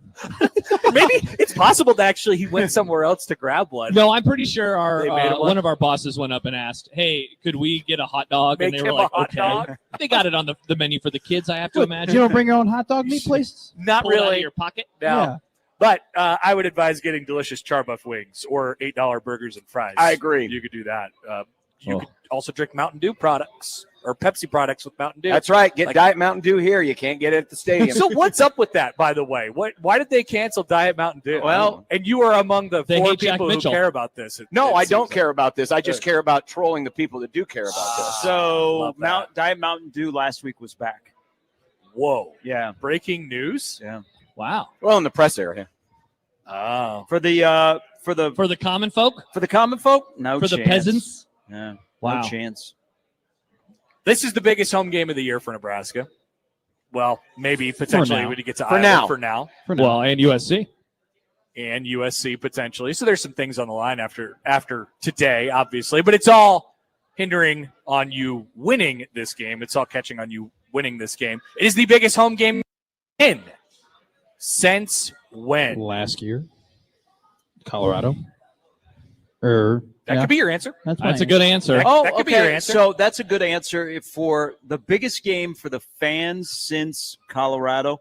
What about the program? That's kind of the angle I was taking, but that could be your answer too. I mean, we thought Oregon was really big in 2016. Yep. You Yeah, know, but we- it's there's something earlier than that or later than that, certainly. later, as in like Like- before. No, like Ohio more recent State to us. 2019 game day game. Yeah, I mean, yeah, I guess that's true. But Nobody nobody- rolled around. nobody- They weren't unbeaten with a chance to. Correct. So I thought I think Sean Callahan wrote this morning. The build up to it is really important, and that's sort of what I'm thinking of. So it wasn't a home game. He said this is the biggest game since like 2016 Wisconsin in terms of the build up, what's on the line, Right. things like that. You felt like in that moment that it was time, and they fell short. Obviously, they went to overtime, and even though we weren't coming off of this long groin kick era or the sadness era, it was just beginning at that point. Now it has a little bit of a different feel to it, but it feels like that to me. Like this feels like a hurdle that they need to get over, and because of that, I think the crowd will be really, really good on Saturday. I mean, it just feels like it's time. Yeah. I mean, if you want to go back a little bit further in terms of stakes, like true stakes, you could go back to like 2011 Michigan State. You go back to the 2010 like Missouri game, something like that. Like if you're talking about true take the next step, because like that was always the hard part about some of the Frost years where the games like retroactively we view them as big because they lost, but like would a win meant as much. Like this is such a unique one because it's an opportunity to say you're back to whatever because it degree. actually looks like they're making progress. They're ready. It does. That they're on the Matt Rule trek Correct. right now. And this, I think, announces that to everybody. Okay, so how about from an X's and O's perspective? What's the most interesting sort of matchup that you guys are thinking about as it pertains to the game? Honestly, I think it's how the defenses are going to play both quarterbacks, because we've been spending some time this week talking about Wink going against Dylan Raiola, and we've been talking about Butler going against Underwood. And that's the thing that I'm wondering about is, do those guys confuse either of the quarterbacks that results in turnovers, that results in perplexing decisions that results in a poor yards per pass or whatever it is. Like, can the defenses confuse either of the quarterbacks? That's the thing that I'm most excited to see. I think it's the play of the front seven, both from a stopping the run and from a pass rushing standpoint. I don't think Nebraska can rush 4 against this team. I think they're going to have to bring blitzes. Oklahoma did some of that. Bryce Underwood, when blitzed, didn't complete a pass. So I think they're going to be aggressive up front. But then they also are going to need to load the box because Haynes is going to get his. He's busted 3 long runs already this year, including one against Oklahoma. If Michigan's able to come in here and run the game, and I don't think they're going to be as conservative as they were against Oklahoma, but if they're able to run the football, then it changes everything. So to me, it's the play of the front seven from Nebraska, because that's probably one of the biggest. It's that and the running back room in totality that are my 2 biggest questions about this team right now. Yeah, not a whole lot of confidence in that defensive front at the moment, and there's been nothing that's happened obviously over the last 2 games that would improve anybody's thoughts. I think agreeing with what Josh and John said, 2 other things. Of course, the quarterbacks, which one looks more like an NFL guy? And they may both look like an NFL guy, and it's great for both programs. But I'm going to go a different way here because he has hardly been mentioned this week. Can Nebraska run the football? I don't think so. So I really don't. I think that's a key of Nebraska believes they can run the football with Emmett Johnson, and not just quarterback handoff inside zone, but the different things they'll do with him. But if Nebraska can run the football, then it's just like Katie bar at the door. Oh my gosh! But that's I don't think I've heard that, or we haven't really talked about can Nebraska run the ball, because everything is can Nebraska stop the run? Well, how about Nebraska running the ball in simple quarterback handoff game instead of jet sweeps with Barney or what they do with Mosey? Can they just line up mano on mano and zone block and hand the ball off to Emmett and have success of 5, 6, 7 yards and be able to move the ball down the field without Dylan having to do everything? Gary, could he have a performance like Cincinnati where he averages basically 4.5 yards a carry? Is that good enough? Yeah. Oh, absolutely. I think so. What number of carries he could have? He does not have to have 100 in this game for it to be good, in my opinion. 20 carries, 84 yards. That's like fine. That's fine. That would do a lot. Churn, stay on the field, convert third downs. When you get in the red zone, short. Yeah, when you get in the red zone, it's not 3, it's 7. Be able to run the ball in the red zone. I mean, yeah, this Michigan defense is good on early down. So if you can get that 4 yards on first down and just stay on schedule, then it opens things up a little bit more for what Dylan is able to do, distributing the football. What do you think, Matt? Yeah. Well, to John's point, Michigan's rush defense 23rd, Nebraska's is 80th this year. So I think that your point about the front sevens and how they're going to play, I think is very prevalent. For me, it's something that we haven't run into a problem with Nebraska, but it's turnovers, because so Dylan had 3 pretty turnover-worthy plays in that Cincinnati game, and I think the Nebraska teams in the past probably lose those 3. Remember the fumble? And the fumble and the almost pick 6. The almost pick 6 is the biggest disaster. And then think about, people do forget after the Pritchett false start, that next play, Dylan threw it right into the hands of a Cincinnati defender, and he just dropped it. And because none of those happened, I think we kind of have forgotten that, hey, those are mistakes that he can make. Michigan has 7 turnovers. Through 7 takeaways into 3 games. So it's not only just can they not turn the ball over, but the defense hasn't responded to a turnover either. They haven't had to go onto the field after one of the offense makes a mistake and it's backbreaking. So can they not turn the ball over once again? And how does the defense respond if they do it? That's what I'm looking for. That's good. I mean, just to go back to the run, that's huge. Obviously, you can't lose. You can't afford to lose really any in this game, but just to go back to the run game, if Nebraska gets in a situation where they got to go, we were talking about it right before the roundtable, they got to go the length of the field and drive to win the game. Who's the ball? And there's no time constraints or anything like that. I think the ball's in the hands of Dylan Raiola, because I think that's your best option. It has to be 100%. That's Nebraska's best way to get yards, point blank period, whether against Michigan or against anybody, is through the air. Yeah, I mean, not that I don't feel confident in what they could accomplish on the ground, but I absolutely do with those wide receivers and the quarterback. I just do. I think that's an advantage that they have. Gary brought it up that they really do think that they can run the ball with Emma Johnson, and in particularly, they think that they can run the ball against this Michigan defense because this Michigan D is still good, still respectable, still has really good numbers, but you don't have Kenneth Grant, who's the 13th overall pick, who's a defensive lineman who got drafted by Miami. You don't have Mason Graham, who's a 5th overall pick in the draft. Like, I think both of these Michigan fronts, while they still are good, are nowhere near what they were the last time. I mean, they are not the bread and butter in which they hoisted a title. And honestly, Matt, I think the folks in Michigan right now are a little wary of their offensive line, and they've got injuries up there too. So we always, of course, talk about this from a Nebraska perspective, but Michigan's got a lot of questions too that they want to see answered in this game. That maybe the Oklahoma game either because they didn't answer them very well in that game. No, they didn't, and so this Michigan team has as much mystery as Nebraska does right now. Yeah, I'm not sure that they know what they want to be yet and how Bryce Underwood works with all of that. And look at that in terms of the game plan for the Michigan game and then what they did last week, right? Where Pogge is talking about, we're unleashing him. And it's like, but why weren't you doing that last week? And so, like, how much of that is a push and pull of what do we have? Do we trust him to do these types of things just yet? And what does that mean for a couple days from now? Well, I've always said with Underwood, like, their first couple of games, they said, hey, show off the Ferrari.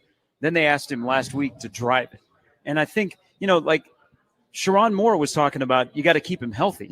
Okay, we have this long season. Yeah. Then Chip Lindsey says, no. His best asset for us right now is his legs and being improvising. We're going to do that. They did it on Saturday. I think, I said this on our show earlier today, I think Bryce, because of that getting playground, is scarier than Dylan.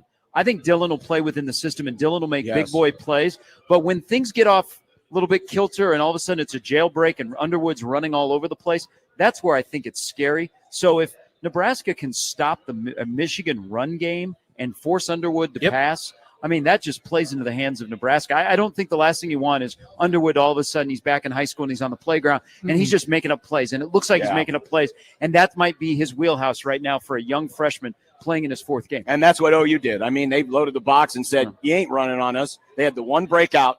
I mean, I think I did the numbers. I think Haynes averaged roughly less than 3 yards a carry outside of the 75-yard run. So they really bottled them up and said, go ahead, Bryce, beat us. Another part of this is I don't think they feel great about their receivers right now. Oh, no, they don't. No. That's another piece of this as well. All right, quick timeout. We'll be back. We have plenty more to discuss on Nebraska, Michigan, live from the Roundtable at Oscars 172nd and Center. It's presented by Union Bank and Trust. Feel good about where you bank.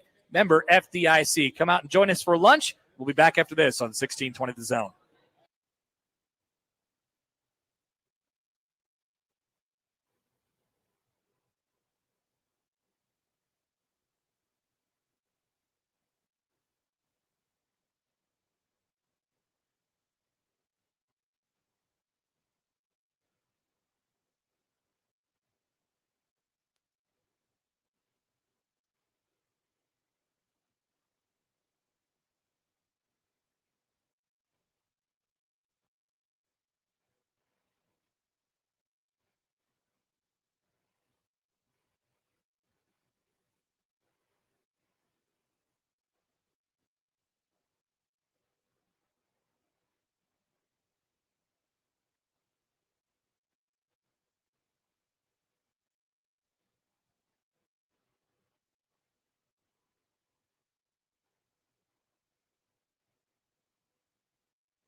welcome back to Oscars, where the Roundtable rolls on. The Roundtable presented by Union Bank and Trust. Feel good about where you bank, member FDIC. It's a great reminder, if you heard us coming back from break, that Severe Reaction is on Sunday mornings throughout Nebraska football season. He'll break it all down 8 to 10. It's like the man never left.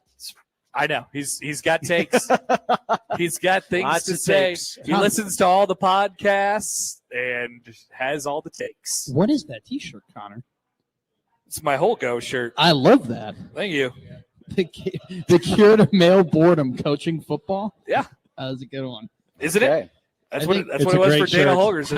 How many people in Nebraska have Dana Holgerson shirts? I don't know. I hope more. I hope more people buy it from my friends who have this shirt company. You were kidding about the sleeves. So Gen Z wears This long is- sleeves. We now. do. We like to hide tell me our about the big Gen bicep. Z sleeves. I don't know, man. We're a fitness generation. We just love to go to the gym and tell everybody how much we go to the gym, and talk about how much yogurt and oatmeal and protein we have. Is this what true? No. Is this why I don't know, the this- sleeves are long? But sounds like Matt is being This is a good sarcastic. story. Yeah, Just keep this going. is just what we do. So the whole new wave is baggy clothing. I want to hide my big bicep, so I'm going to wear this baggy shirt. And And then you have Wait. So It's you called- have loose clothing because you want to show off your biceps? It's called, everybody wants a quote unquote sleeper build. Oh, I'm a sleeper build. You can't tell that I'm so big, but I'm really muscly under my baggy You shirt. ever heard that? I've never heard that. No, this is the Never heard thing. that. This you got to follow the fitness So Instagram. like We'll do no such like thing. it's a surprise. Like it's a surprise. Like how your like Josh Pate's a part of your generation. Pate is always wearing the Tight tight t-shirts. shirts. Unfortunately, Your you don't. generation's all about the tight t-shirts. My generation all about the loosey goosey t-shirts. we were loosey goosey like 20 years ago. Yeah, Yeah, like, that was cool though. That was when Get Back On It was like the top song. I wore and, double like, XL everybody was- t-shirts. back I like on them it. basketball shorts Yeah. back then. Oh yeah, all the way Oh, down to the baggy. ankles. Were you a Sandler looking guy when you were playing pickup basketball, Gary? I was the Fab Five. They like the long shorts. Michigan, Weber. No. I know Jalen Rose too. He was on that team. I didn't know if you said the Fab Five or the Fat bigger Five? Yeah, I heard the You're allowed to Fat say Five. fat. Well, I Yeah. don't want to insinuate They were. that Gary was hey, overweight. hey, they were fat with the P. Well, I was about to say. Thank you. Nice. Thank you. Back when people were saying that. Wow. They don't say it anymore. No, I don't think Oh. so. No, Ask Matt. no. Rich Rodriguez went on the Pat McAfee show and he was like, "We have a fat package," and it's just a bunch of fat guys running to the end zone. F though. F. No, with a PHAT. Oh, is what okay. he said. Yeah. All right. Oh, I By like the TLC. Michigan game. I know when I go for my pop culture references, I go for Rich Rod. So hey, he went to an Applebee's after he got back to the house. After was they he beat there with Pittsburgh. Sip? No, Gary and I are going to Chili's to get a triple dipper. Are we? I don't know. You're Why invited. go to Chili's? We got We great got food right glorious here. Oscars right No, here. I'm saying after the Michigan Sharp game. up. Oh, after the wins. Oh, after the win, a little triple dipper win. Oh, I thought Okay. you thought they were going to lose and you'd be happy about it. Interesting. I'm not. Stop Yeah. it. Interesting. Stop it. Not be happy about it. Pressure. Just not press the panic button. Oh, I'm not my. panicking. Mm. All right. How are you? How is even panic a word? They haven't played. They're 3-0. They You haven't guys played were a game talking yet. about how the boom or bust of it all, and I'm like, I'm not busting if they lose. Okay. Strange, but more people will be busting after Mark they that, win. Peter. Peter, mark that, please. Thank you very much. Anyway, defense. Hey, will you be if they win? I like how Gary was Busting. disappointed. Oh, yeah. Oh, hey, you know what callers will do if Nebraska wins? Busting. Oh, yeah. Busting. Yeah. They'll be busting. Oh, They'll be busting with the oh boys. yeah. We'll have to check back. Taylor Llewellyn. We'll have to check back in 9 months with all the hospitals. That's true. I saw him on ESPN today. Llewellyn and Compton were together. Yep. We're good guys. What are we gonna call in 9 months? Like they called them WrestleMania babies. Like what do you call What? just Michigan babies? People are having Wrestle- WrestleMania babies. That's what The Rock claims. Okay, what was your question? Defense. How do you feel about Nebraska's defense right now? Go. Take it away. Anyone? Matt, would you like to talk? I love the secondary. I don't love the front seven. Give me more of Donovan Jones. Find a way to put him out there more. I think he's awesome. Loved how Dawson Merritt looked. I just like those young guys. Guthrie, they're just fast. They hit. It's just, what are you going to get out of RVP tomorrow? What are you going to get out of 93 tomorrow? I'd be interested to see how many times they use Winery and Lenhart together in a package. Could they try and go with a 4 down front? That'd be an interesting adjustment maybe if they're trying to contain Underwood a little bit more in the pocket. I mean, I think they're definitely going to have to be a little bit different. from what they were against Cincinnati because you can't allow Underwood to do what Sorsby did to you in the second half. Well, remember all the line changes they were making? Yeah, against Cincinnati. I don't think I don't think They they're haven't going to be done making that. as They many. haven't done that since. Yeah, I think they kind of got their core after those 3 games, and hopefully they stick with it and those guys play well. I do think they're going to be doing a whole bunch of different stuff, though. I think they have they're going to to. be sending. They're going to be sending stuff from all corners of the earth. At least I'm calling this the Blitz Bowl. They have to. I think both defenses are just going to be blitzing all night long. You're not wrong. The B words are really popping right now on the show. The Blitz Bowl. That's what we're calling it on Saturday. It's just who gets home more and which And quarterback who is able. busts. Yeah, and who busts. Can I, seriously though, coverage. Can I interest you in some D that is not defense? Sure. Be happy to. Discipline. Nice. Nebraska's been pretty disciplined so far. So, you're with a guy that could make a living with his legs. You've got guys that like to rush, and everybody says blitzing. Well, is it a blitz where you contain somebody, stay home, and not keep them in. not get willy-nilly and you're out of your lanes? Like Oklahoma did a really good job of just clogging everything. Yes. There was no open looks for Underwood to step up and just take off. If he was going to take off, he had to get way outside. So I think Nebraska has to be extremely disciplined on defense and follow their assignments and gaps sound and all that stuff, but especially 15 and 96 on the outside, who sometimes – like if you go back to Cincinnati, they like to freelance a little bit. Yeah. I don't think you can freelance in this game and feel comfortable. 15 got too deep against Cincinnati a couple times. Can't do that. They just have to get home. I mean, whatever it is, either if the play dictates you get home, or if the play dictates whether you're containing or whatever it might be, hold guys up. Well, it has to be effective pressure. And when exactly, it's got to be effective pressure. He didn't complete a pass against OU when facing a blitz. Well, but part of that isn't just crashing everything and trying to kill him. It's about maintaining those rush lanes, as you mentioned, but then also, squeezing that pocket down a little bit, but making sure he doesn't have those escape lanes. Because like Gary said, he couldn't get outside. He couldn't get that far outside. Even if he wanted to, he couldn't do that. Well, and when you get home, you get him down. I mean, Yes. you big guy. you have Or to get the ball out of his hand. Man, he had a touchdown last week where it was like on the near side of the field, and what he was able to do inside the 5-yard line and just juking those guys from Central Michigan. I mean, he made them look silly. Well, he's a really Underwood. big guy too, Yes. so he could kind of run through you a little bit. Like you'll have to tackle too. Like I just think they're going to use him as Underwood as a bit of a a battering ram. Well, then hit him. Like I'm thinking seriously. So Michael said I'm thinking Adrian Martinez, like how they used him. Like they're just going to say, here you go win it for us. I'm curious to see early on how much they like the run pass ratio. Like, what is Michigan? Do they even attempt to pass, or do they say we're going to dare you to beat us on the ground? I think they'll pass. And I think an underrated part of Underwood's game is his throw on the run actually is really impressive. Yes, it is. Like when he's rolling right, and they don't roll him left the whole time, but mainly when he's rolling right, he can dot it. Like you and I were talking about it after the Houston Christian game, how good Dylan is throwing on the run. I think Underwood is probably just as good as doing it. So it'll be really interesting if how they use him outside of the pocket. When he's inside of the pocket, though, he's twinkle toes. He's frantic. He is bouncing up and down. He doesn't have a good base. I mean, he missed first play of the game. We talked about this earlier in the day. Like first play of the game, they had a wide open receiver down the seam. Would have been 6 easy. He just missed it straight up, not even pressured. So keep him in the pocket. You'll be fine. Chance writes, would you say Bryce Underwood is almost as good as Lateef in the red zone? Lateef's. Nobody's as good as Lateef in the red zone. I can't wait for that package. That's going to look awesome. Here comes TJ Lateef. Is that Cam Lenhart with him? Wait till Dylan throws his first pick at some point this year. Get him out of there. God. The Teefies will come out of nowhere. Yeah. Hold up like a poster of a tooth. That could be the Teefies. Well, remember, The tooth fairy. French for teeth is Lateef. Lateef. Is that real? It is if you're from Gothenburg. People are Say you like Crips. people are insane about this whole Lateef thing. I don't really understand stop what it, they're please. doing. Just That's kind of nice. Nebraska has a backup quarterback. Nebraska has a quarterback that people are like, okay, that guy might be a pretty good player. I don't know. We felt like with Chubba Purdy, and then Chubba came out. We did? No, we didn't. I don't know. People I are never excited felt about that it. way. I never felt that way. They're like, he's a former Loyalty. 5-star. He's come from Florida State. He could be good. There was a little. What laugh. TJ Lateef has proven in the last 2 weeks is that you got to pay to stay, and he might be the most tampered with quarterback, Oh my gosh. backup quarterback in college football in the offseason. Certainly in Nebraska history, the most tampered with backup quarterback in Nebraska history. I think we can give him that award already. Yes. It's Well probably done. happening right now. He probably just got a text. He's tampered. A friend of his on another team just shot him a text. He might be Miami's next quarterback. Before we end this, Yeah. is there any stray thoughts we need to get on the roundtable? Anything anybody want to say to each other? You know, we don't run into each other often, except for I talk to all of you daily because I do. Yeah, both you crossovers. do. Yeah. Hey, John, go Cubs, man.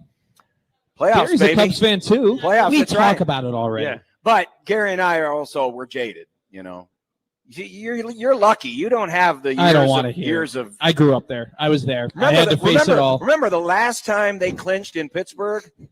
They had to face the Padres. That didn't go well. I don't remember That was a yeah. Harry Carey night. Yeah. Talking about 84 Oh, again? he's talking about 84. Of course. Yes. So 41, the last time 41 years ago. But in Pittsburgh. In Pittsburgh. In Pittsburgh. That's what I said. The last time at they old, clinched in Three River Pittsburgh. Stadium. Oh, okay. Yeah. I was disappointed when I went to Pittsburgh a couple of years ago that they didn't have a plaque that says, here's where the Cubs clinched the 84 division title. Then they had something there for some catch called the Immaculate something or other, but they didn't have a plaque for the 84 Cubs. Like they had the sketchy, some dude, I don't know, it was Roberto Clemente or whatever. Yeah. I never heard of him. This guy hit a home run to end the World Series one time, Bill Mazeroski or something or other. Oversight. Baseball Oversight. knower. Look at that. Well, we hosted with John for the last 15 years. He's got to know something. Heck no, that was the first walk-off in the World Series, Yeah, man. Josh knows like the 10 I know quintessential I baseball. know the important things. things. I don't think I do. Joe Carter hit the other one. Do we think if Dylan plays well, Gus next week will do a Dylan rap? Yes. Yeah, I just don't want to hear. I'm glad I'm in the press box, Gary, because I don't want to hear his nicknames for Dylan. Do we? He won't. Have you heard what he's referencing? No. So- I think a little. The Bryce East Side- Underwood rap? Yeah. My God.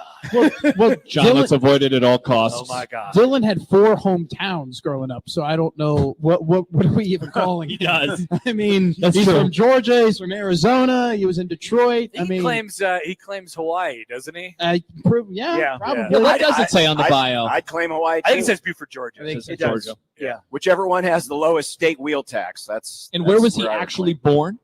Hawaii, Hawaii. right?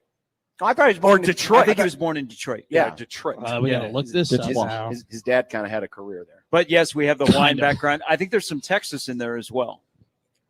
Yeah. So he is Buford, Phoenix. Georgia via Phoenix. just start going through Yeah, the you just map. track it back. Yeah. Phoenix, Texas. Does he not Hawaii, have a Detroit. Wikipedia? Once committed I to think you missed Ohio it. State. Once committed to Georgia. Once committed to Georgia. Almost once committed to Nebraska but didn't for reasons. and then committed back to Nebraska. Okay, thanks for coming by. You guys can go eat. I am going to. I'll keep doing That radio. sounds like a great idea. Where was Dylan Raiola born? It said Hawaii at the top. You missed Okay, it. Yeah. Dang it. Also, I was right. Connor was right. Put it on the internet. That's Put it what on the Wikipedia board. says, at least. Nicely done. Good to see you, Happer, and Gary, and Matt. And Yeah, we'll see you in Good to like see you 40 guys. minutes. Yeah, good to see you, Gary. It's been a long time. We'll be doing another roundtable. The playoff roundtable? Playoff Oh, my roundtable. gosh. But we will be doing the 16-20 the zone house. Matt would hate it. He'd say, playoff. You didn't beat I'd be like, Northwestern." I'd be like, look, playoff. You know, I go if they lost this playoff game by 3 points, I wouldn't be that How disappointed. great would it be if Nebraska made the playoff but lost to Northwestern? Northwestern. Oh. That would be the happiest man on the Oh, planet. I he would won be. with a Just say loss to Joe Northwestern. Hyman looks really good right now. I mean, they put up a fight against the Ducks Oh, God. a Sounds like fight, in the first quarter. and That's they my got the 20. backdoor cover. The Roundtable has been Yes, presented they by did. Union Bank and Trust. Feel good about where you bank. Member FDIC. We'll be back. More from Oscars after this on 1620 The Zone.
All right, thank you all for hanging out with us for the Roundtable today. Once again, presented by Union Bank and Trust. Feel good about where you bank. Member FDIC. Live at Oscars Pizza and Sports Grill, 172nd and Center. Come on out. Lunch specials going on until 3 o'clock. That would be $8 any burger with fries. $8. Not much better of a deal than that. That goes on until 3, and then 5 p.m. until close. $2 tacos, $3 margaritas, and $3 Mexican beers. I have a variety of things that I'd like to remind people about. We already talked about Severe Reaction, our lovely post-game show that comes up on Sunday morning with Michael Severe. How about more Michael Severe? How about pregame with Michael Severe? 1620 the pregame live from the Blur tailgate, as John will be with Michael as he is each weekend, each home weekend. Anyway, from this weekend, we'll go 12 to 2. We'll go 2 hours, ending a half hour before kickoff on 1620 The Zone. And as I experienced last week for the first time, 1620 the pregame on 1019 The Keg. FM Sports Radio? Excellent stuff. 1620 the pregame, brought to you by Chandler Conway, PC, LLO, and Sidoro Law Group. Also, Big Red Overreaction. Have you heard of Big Red Overreaction? Now that I've heard of. I've been a part of it, too. That is coming up after the game, so you can join our dear friends Josh Peterson and Matt McMaster this week on, guess what? 1620 The Zone and 1019 The Keg immediately after the final whistle blows for Nebraska and Michigan. Big Red Overreaction brought to you by Equitable Bank. We take banking personally. No Name Nutrition. Live a better, healthier, more natural life. Jason at Contracting. Demons Collision Center and Mechanical Repair. Prairie Flower Casino. Play longer, win more. And Peerless Energy Systems, your local compressed air systems experts. So, we be talking about the Huskers. Skurs? The Big Red. The question is whether it's going to be a sad time, a deflating time, or a happy celebratory time. Josh, we always like to do the post-mortem for you in the roundtable. You didn't get to send out your takes on the Michigan game and the status of where things are at right now. It sort of serves it all as all of our State of the Union sort of deal. Where are we at? How are you feeling? You've made your hype speech, I assume. I have not made it yet. Oh, yeah, because you had to do a redo off the Gus Johnson thing. Yeah. That'll be good. So we're still picking and choosing what we can use from the first draft. But I'm worried about the lines, how they'll hold up against Michigan. Speaking of the Gus Johnson thing, I want to pick at that in a second. That's okay. But somebody sent – oh, boy. Mike emailed us some lyrics for Archie. Yes, he did. And then I think I got another email last night. Yes, okay. Maybe this is the one that I was talking about. Yeah, Mike sent us an Archie potential parody, so that was good. And then a gentleman by the name of Josh, would you like some celery? There's a wing on there. He saw that I wanted wingy, and he brought me a wingy. That's if you put it on the corner of the table, I will eat it. Thank you very much. Thank you, sir. How about, do you take tips? Who is that kid? I don't know. That's a great kid. That kid was awesome. He brought you a chicken wing. Yeah. Oh, I'm going to put it a little closer to you and see if you get tempted at all. There you go. Probably will. And a stick of celery. I like celery. So Hot take. Mark also sent us a fully produced theme song for the weekend, which I listened to a little bit less last night. Yes. Was I on that? No, he sent that to me and John. Sent that to me and John. So people are pretty fired up about this one, to say the least. There's a buzz. You can feel it. But your overwhelming fear, I guess, is the lines. Is that your overwhelming fear going into Saturday? Oh, yeah. Afraid? I got the big game feelings in my tum-tum. Oh, a little nervous. Yeah. Okay, that's not a bad thing. I mean, I felt that way before the Bud Crawford fight, and he was fine. He didn't need me to worry about him. Yeah. Okay. By the way, Doug in Harrison, Idaho. Hi, Doug. He said predictions. And, people are really different about their predictions. Unsportsmanlike Conduct still has 2 more full days of shows. Yeah. They'll release it's your reasoning to listen to the show all the way to the end, because you got to get to the predictions. So they're not releasing their predictions yet. They're under lock and key, like at an awards show. when the accountants have the briefcase handcuffed to their wrist. That's unsportsmanlike conduct's predictions. Of the 5 of us that were just on the roundtable, how many, you don't have to say who, how many of the 5 will choose Nebraska to win this game? Will it be all 5? All 5 of you will pick Nebraska. 2 of you will bet Michigan money line and not say it publicly. Great take. Nick Grimm will say Michigan will win by 14-21. Well, I know he's picked Michigan because I saw it on our Google Doc for 4-quarter pick'em, which is back. You should be playing against us, folks. 1620thezone.com. Yeah, exactly. All right. Well, you gave away Nick's pick. That was kind of mean. But, I guess that was. Yeah. I think the audience probably could have seen that one coming, though. That's why I projected it. Sure. That was just a guess, Sure. but I didn't know that was an actual thing. Okay. By the way, a couple things we haven't got to today. We have to get to Grunt the Slate in just a couple minutes. But we'll move on from a couple Husker topics at the moment. I've grunted the slate at an empty MLB stadium, and now I will grunt the slate at a full restaurant and bar. Sports bar, ladies and gentlemen. What do you think about college football going across the pond, Josh? I kind of like it in London.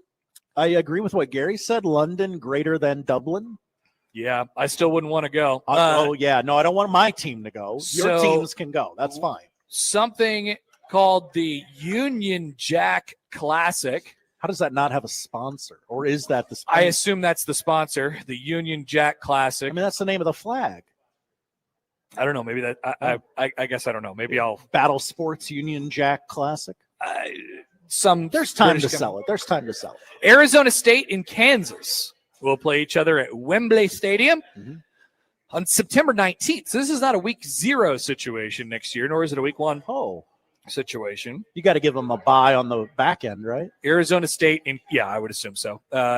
Probably before conference play, even though these two teams are indeed in the same conference. People forget. So they're going to play each other September 19th in London next year. I don't want to be overly gruff about this, but I don't get it. I don't get why they keep doing this. Okay. The Big 12 is doing all these sorts of things where they're putting varying games in Mexico, and I guess I get it if it's near international. Like Mexico. I kind of get Canada. the baseball series in Mexico City. Yeah. You're trying to make some money. It's college baseball. How are you making money off of it? I don't really get it. I guess you get them to broadcast the game that they may not have broadcast, but that's it. You could do that event at Dodger Stadium if you were bored or something like that. Anyway, I don't. Yeah, you're right. I don't get this trend. I don't really understand it. I think it's got to grow the game. I also think it's very well. Are we talking about growing the game, or are we talking about growing college football? Because London itself has seen a lot of football over the years. A lot of Jags. And yes, games. it's been a lot of Jacksonville Jaguars, but the Jacksonville Jaguars are definitively better than Kansas and Arizona State. I'm just saying, what do you think the British are going to think when these college guys show up? They're going to say, what is going on? What's a Jayhawk? What's a Sun Devil? That would be, well, yeah, you can get into the history of all that stuff, but I'm talking about the quality of football. If it's being sold to if there is a European soccer match that is coming to, let's say, New York or any American city, but it's not, Manchester United and whatever, it is a second league team or a third league team. Do you have more, less, the same amount of interest in going to that game as a local fan? Because I have significantly less. I would have significantly less. If they told me that a second or third league European soccer game was coming to Omaha, and we had already experienced the Premier League 50 times already, I wouldn't give a rip about it. So I hadn't thought of this. I don't growing the game. They've already seen it. They know what the game is. I guess it can't hurt from that perspective, but I don't really understand this trend and why it keeps happening. I also don't understand what's to gain from it. Because Outside of money. Because now, well, I mean, I don't know. Ask Nebraska. Yes, they had a nationally televised broadcast game and they get that exposure. That's great. It costs a lot of money to move a football team overseas and your entire operation overseas for a week. That's not a small undertaking. And yeah, it costs a lot more money than packing up the Selden trucking truck and moving it to Minnesota for a couple days. Like it's there's a lot more expense that goes into it as well. And you're going to have some competition on the seat. I don't see where you're gaining the money. I don't like you might be gaining some exposure. That's good. I don't really necessarily see where you're growing the game from the perspective that I just explained. So, and then you add in the fact that each time a team has come back from Dublin, their season has been completely tanked afterwards. And the team that lost the game completely tanked. Now maybe those teams were just bad. Maybe Nebraska, Florida State, and now Kansas State were just bad teams. Maybe that is the case. Or maybe there's something to be said about having this gut-wrenching, deflating loss in week 0 overseas, coming back to play a nobody and still not getting your footing for what? Listen, anybody who travels overseas, it takes a couple, days, weeks to really get your sea legs back. I just don't get it. I don't know. Maybe I seem like a curmudgeon, like I'm not trying to grow the game here. I don't understand it. You've given me some things to think about, whereas I just, that's fun. That's more fun than a Saturday in Lawrence. But I think you're probably more right than me. Is it more fun than a Saturday in Lawrence for people who live in Lawrence? No. Hell no. Hell no, it's not. So I don't know. I'm not sure I understand it. Kenneth writes in, he says, "Hi, Kenneth. Most costs of the trips are subsidized by the sponsors of the game." Yeah. But once again, so maybe you're not like losing money. You can get it all paid for by the sponsors or whatever, but how much money are you gaining? Everyone always says, "Oh, well, you're doing it for money." I just don't know what's the okay. Show me the money. I just assume someone's getting paid. I don't know. They're getting paid. They get sponsors and everything like that. I just don't know how much better it is than playing the game on a campus somewhere. I say playing games on campuses are cool, and I don't know where we lost that vision. Wow. Somewhere Connor Happer, Josh Pate handshake meme. Is that what he says? He's a big play the games on campus. 100%. I'm cool. I'm cool with a one-off. I guess it has to be corporate and sponsored. Preseason kickoff game that they do every year. I don't know why it has to be that way. It's nothing's organic anymore. Like, sure, that's fine, but this game's on campus. That's what college football is all about. Yeah. Why do we have to make it like the NFL? This is another step of where college football is trying to be like the NFL, and I don't get it. I don't know if it's a Kansas home game or an Arizona State home game. Forgive me. I'm sure someone in the audience knows a little more on this than I do. Kansas just built a new stadium. They did. Why would they want to leave said stadium? It's a great question. Maybe it's a Arizona State home game, and they're like, everybody's drunk at our games anyway. Pedro writes in. Hi, Pedro. Hi, guys. Connor, the head coach of Nebraska, slid down a handrail. That was worth it. Go Dublin and go Guinness. I'll tell you what, you can probably get a Guinness here at Oscars. Oh, definitely. I'm sure they got it. But Lance ain't sliding down a handrail here. No, you don't have that here. That's for sure. Chris writes in, poll question, is London greater than Dublin? We do need a poll question. I don't know the answer to that question. I couldn't pretend to know. I have never been to either of those international cities. Jeff writes in. Hi, Jeff. Not to be that guy, Hap, but it's probably about money. But once again, somebody needs to spell it out for me. What's the monetary value of doing this compared to what you lose by playing your game, say, on campus at your home stadium, which, according to most athletic directors around the country, especially the one in Nebraska, what does he say? Our game days are worth, what, $3 million or something like that? So pretty significant. All right, full question up at Happer Show. Is London greater than Dublin? That is up for you, available to vote on right now on the JTech Construction Zone Twitter feed. We are still here at Oscars, 172nd and Center. Unfortunately, they have turned the Kansas City Royals on. Yeah. In the building. They're on. So are the Mets. It's the first time I've seen them play in a couple weeks.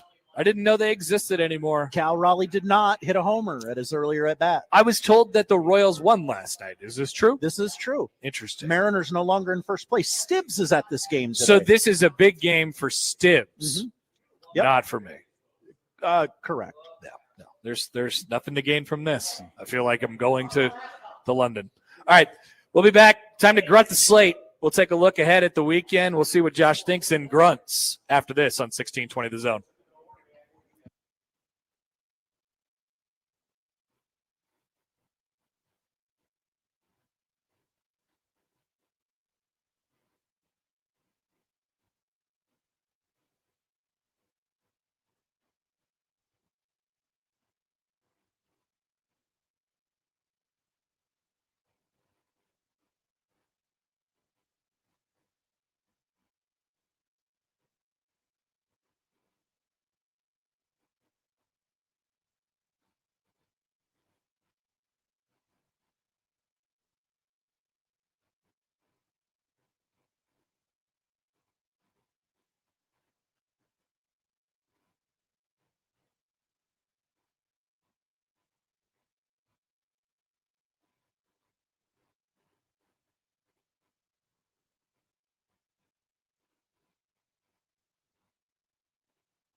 Grunt the slate, grunt the slate, grunt the slate. I'm gonna grunt the slate, grunt the slate. Gonna grunt the slate. Grunt the slate, grunt the slate, grunt the slate, Grunt the Slate. It's time to grunt the slate. I thought you were saying that open live. It's what it sounded like in my ears, but it was a recording. It was great. I could if we felt the need. We've grunted a slate in a Major League Baseball stadium, and now we're about to grunt a slate with the old Creighton Prep scoreboard just 10 feet away from us. Never done that before. Very, very, very exciting. And we made it say 1620 We did. earlier. Okay, first, though, do you want the – well, I guess they're both Nebraska related, so I'll just tell them to you. Okay. So CBS Sports HQ, their crew will be live in the rail yard on Saturday for their college football pregame show. I heard this. I don't entirely know what it is. That's ignorance on my part. That includes have you ever seen these people before, Josh? I think one of them is Danny Cannell. Yeah, that's Danny Cannell. Join at Emily Proud, BMAX Sports Talk, DHX34, Danny Cannell, and Kenzie Brooks Betts. I have Check them out. Again, ignorance on my part. Check them out. I don't know. Check them out in the rail yard. Also, some TV numbers reportedly coming in from the Tuesday volleyball match. Oh, okay. It's from our friends at Big East TV Ratings. Big East TV ratings. Okay. Yeah, they actually do a really good job of collecting all this stuff in the off season, but they don't get a lot of run because nobody cares about stuff like this. But here is the Tuesday numbers. Tuesday's Nebraska Creighton volleyball match on FS1 averaged 365,000 viewers. Also, of course, the attendance of 17,675 fans set an NCAA regular season indoor attendance record. Tuesday's match is believed to be the most watched volleyball match ever on FS1. Hello. So take that, Nick Wright. Shout out to the indoor regular season record and the most watched volleyball game ever on FS1. Creighton just does numbers.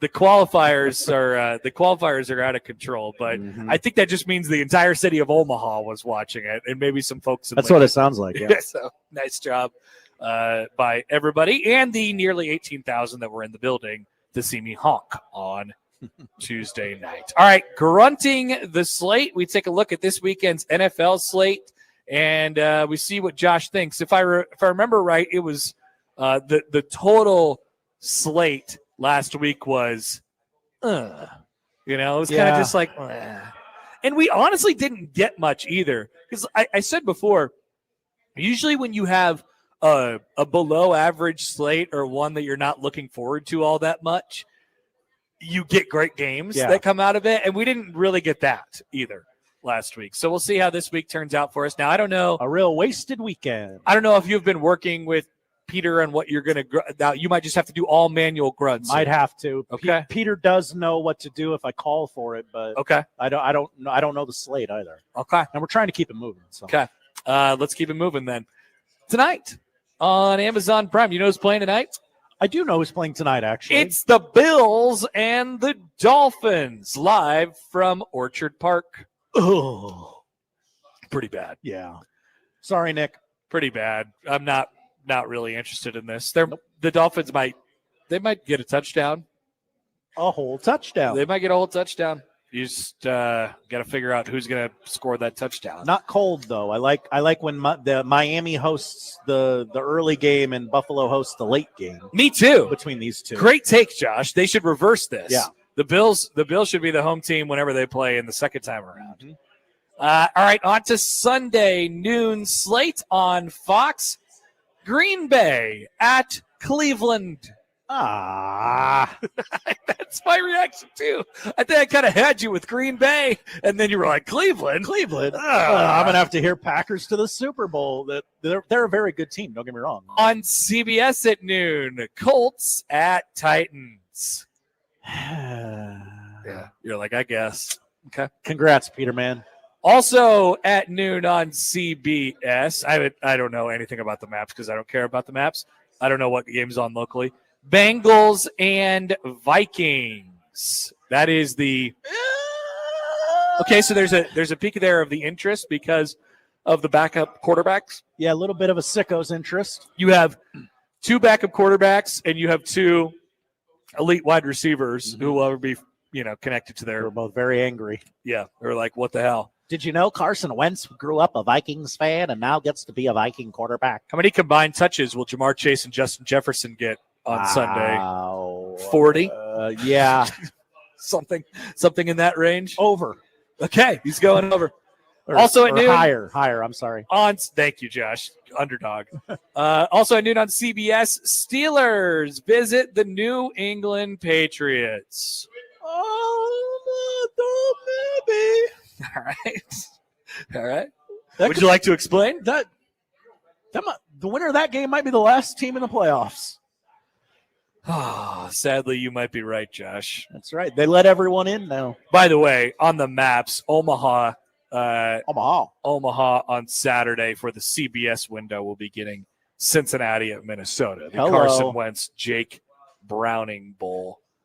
And in the Fox game, we'll be getting Green Bay at Cleveland. Ooh.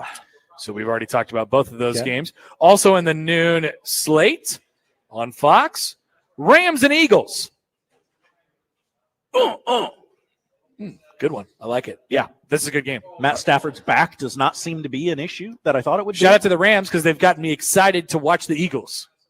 Oh, that's right. Because I think that somebody could maybe challenge them here, Maybe just by having a competent offense. Well, whenever I watch the Eagles, I just go in with the hope that they will lose to somebody, and then that never happens. And I think this team could actually do that. I don't even need them to lose. That's the only excitement I get with watching the Eagles. I just need them to be trailing so that they're, putting forth effort on offense. Need them to sweat a little bit? Yeah. Yeah, good call. Also at noon on Fox, the New York Jets visit the Tampa Bay Buccaneers. All right. Also at noon on Fox, the Las Vegas Raiders visit the Washington Football Commanders. We got that. We have that on the board. I don't know what it's called. I think it's called Tim Allen or something. Thank you, Peter, man. Appreciate that. I've weirded out everyone inside Oscars. Yeah, everyone's looking at you really weird. Even the people who know what we're doing. Yeah, I don't know if they do. Maybe they've never heard Grunt the Slate before. It's very possible. 2 more noon games. Falcons at Panthers. No, I agree. And last noon game, Texans at Jags. Ooh. A must win, though, for Houston if they feel like they can, Matt's nodding, so that's a good take. Yeah, I don't think Jacksonville's actually that bad. They could really run it. They don't seem to be the train wreck I thought they would be based on everyone who covered them in camp. Yeah, and meanwhile, speaking of train wrecks, Houston offensively, it's disgusting. Stinky. It shouldn't be that way. I'll keep saying it until I'm blue in the face. It should not be that way. Competent quarterback play should lift your floor. See, I don't know if it's competent quarterback play, but I do think he is a competent quarterback. Okay, yes. He's not playing well right now, and I think there's somebody else to blame for it. You are correct. In the 3 o'clock window, 3:05 starts on CBS. Denver visits the Chargers. Oh, that got 3. Triple grunt. More than Rams Eagles. That's interesting. Yeah. Both of those teams, the Broncos and the Chargers, still think they can win the division. And one of those teams is going to feel great about themselves Sunday night. Yeah, the Broncos don't. The Broncos aren't as exciting as to me as they are to many. Bo Nix. Yeah. Whoa. Yeah, I don't really get it. Other 3:05 games, CBS, Saints and Seahawks. Pass. You're quitting on the grunts because people are looking at you so weird. I don't care about that. I care about the NFL not scheduling good teams against each other. Well, they can't all be winners, Josh. Apparently. Half the league sucks. That's true. 3:25 starts on Fox. Cowboys at Bears. Oh, Brands. Don't you love the Brands? You love the Brands. I'm going to be dialed in. I'm going to watch it, but I'm just going to go, why are they showing us this? It'll be from Soldier Field in Chicago. Tickets as low as $233. People want to watch the Cowboys. And Cardinals at 49ers, a battle of 2-0 teams. All right. One of two this week. Just two, I guess. Yeah. Yeah. I think if we were in studio, probably would that have gotten the whole big thing? It might have gotten. I think it might have been Ace Ventura if we were back at the studio. Hey, I don't think. Oh, Okay. yeah. Peter was ready. Peter was. Buddy, I have exercised the demon. Interesting, because it's the Cardinals and the 49ers. How often are you excited about a Cardinals game? I don't think that I've ever been excited about a Cardinals game other than that one time they played the Super Bowl. Yeah, that was basically it. Sunday night, Chiefs and Giants. Oh, got to get my lips right for this. Everybody's looking at you, Josh. He just Bo Pelini. Get out of my face. I don't want to hear it anymore. Chiefs are going to win. Gary Sharp All was their listening problems intently. are going to be solved. Okay, now let me introduce you to a possibility. What if they don't? Okay, then it's something to watch. I agree. If Russ throws for another 450 and the Chiefs are 0-3, could be fascinating, right? Then we've got something. Could be kind of interesting. So keep that in mind. It could happen. The Kansas City Chiefs leading rusher is Patrick Mahomes. 13 carries for 123 yards. That's not what you very want. good. And Monday night, it is Lions and Ravens. Peter, play the Home Alone grunt.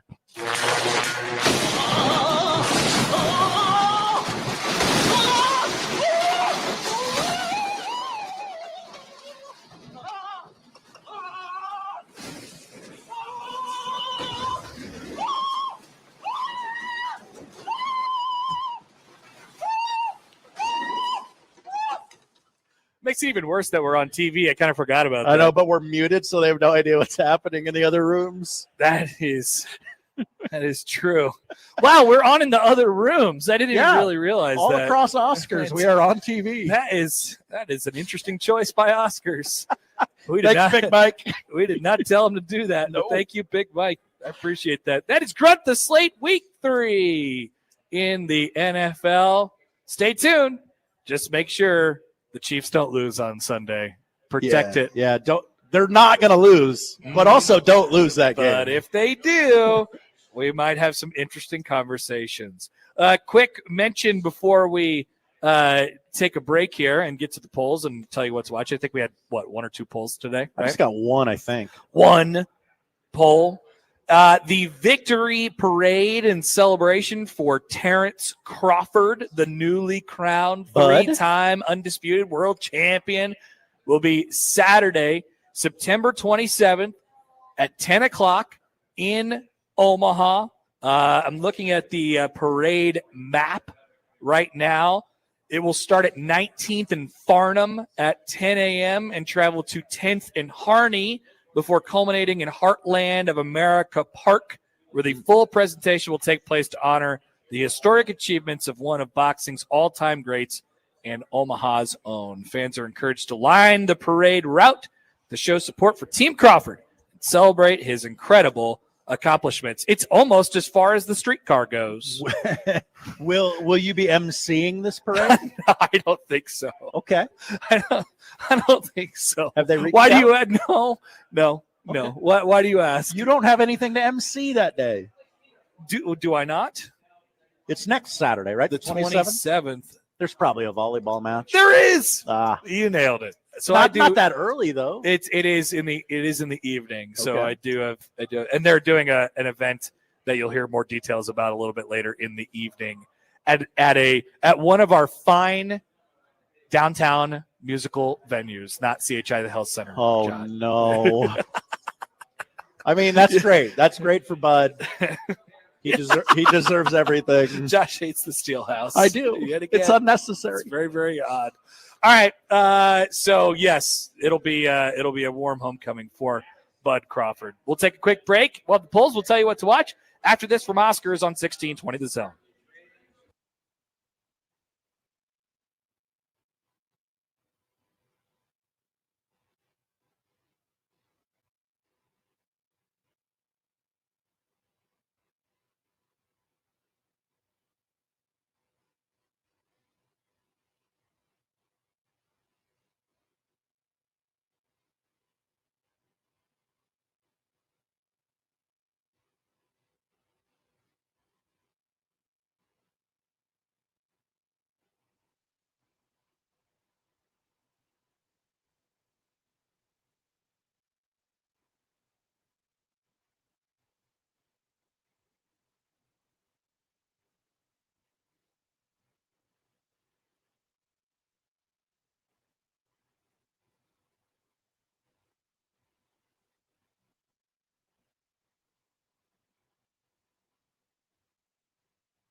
polls at Happer Show on the J-Tech Construction Zone Twitter feed. Just one. So to the poll we go, Josh. To the poll. Josh, to the window, to the wall, to the poll. Is London greater than Dublin?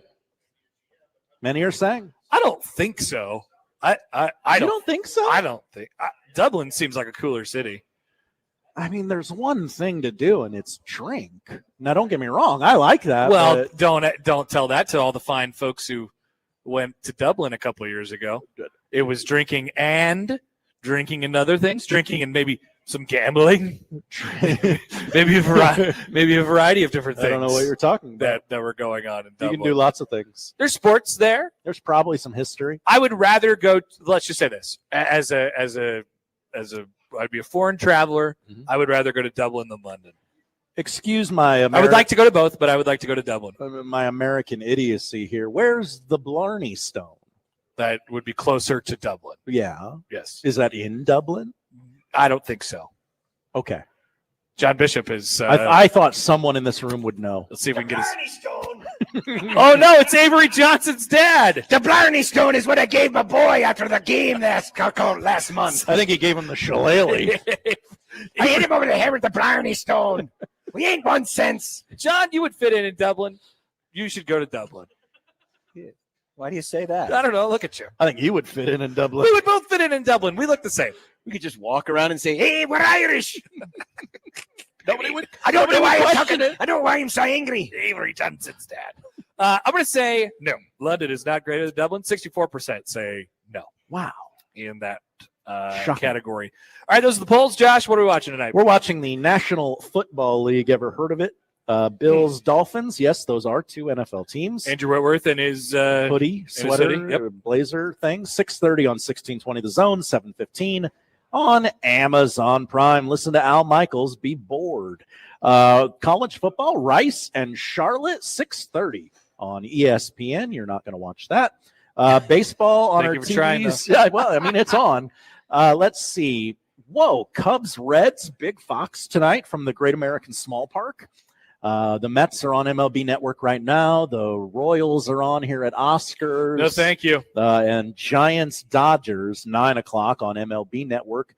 Watch out for the parking lot after the game. Wow. It happens. WNBA playoffs, couple of series, both of them tied 1 game apiece. Indiana at Atlanta, 6:30 on ESPN2, followed at 8:30 by Seattle and Las Vegas. Non-sports things to watch. If you're Matt McMaster, you can watch Dancing with the Stars on your DVR. Let's see. Netflix has Black Rabbit. You get all 8 episodes now. The owner of a New York City hotspot, played by Jude Law, allows his turbulent brother, Jason Bateman. Oh, another Jason Bateman show. Back into his life, yes. And then, that's it. Okay. That's television tonight, ladies and gentlemen. I'm excited to watch a little bit. Last night I watched The Town. I watched Wedding Crashers and a little bit of The Other Guys. Now that is, how did you watch parts of 3 movies? It's called cable, and I just was dropped into the middle. 3 TVs watching 3 movies at That's the same time. All right, thank you, Josh. That is it for us today, but we'll turn the reins over to Unsportsmanlike Conduct. They are live, and they will be live here at Oscars all the way until 6 o'clock. Once again, you can come down and enjoy still the Any Burger with Fries deal, 11 to 3 for $8, and then starting at 5 until close, $2 tacos, $3 margaritas, and $3 Mexican beers. We'll be back with the crossover coming up after this.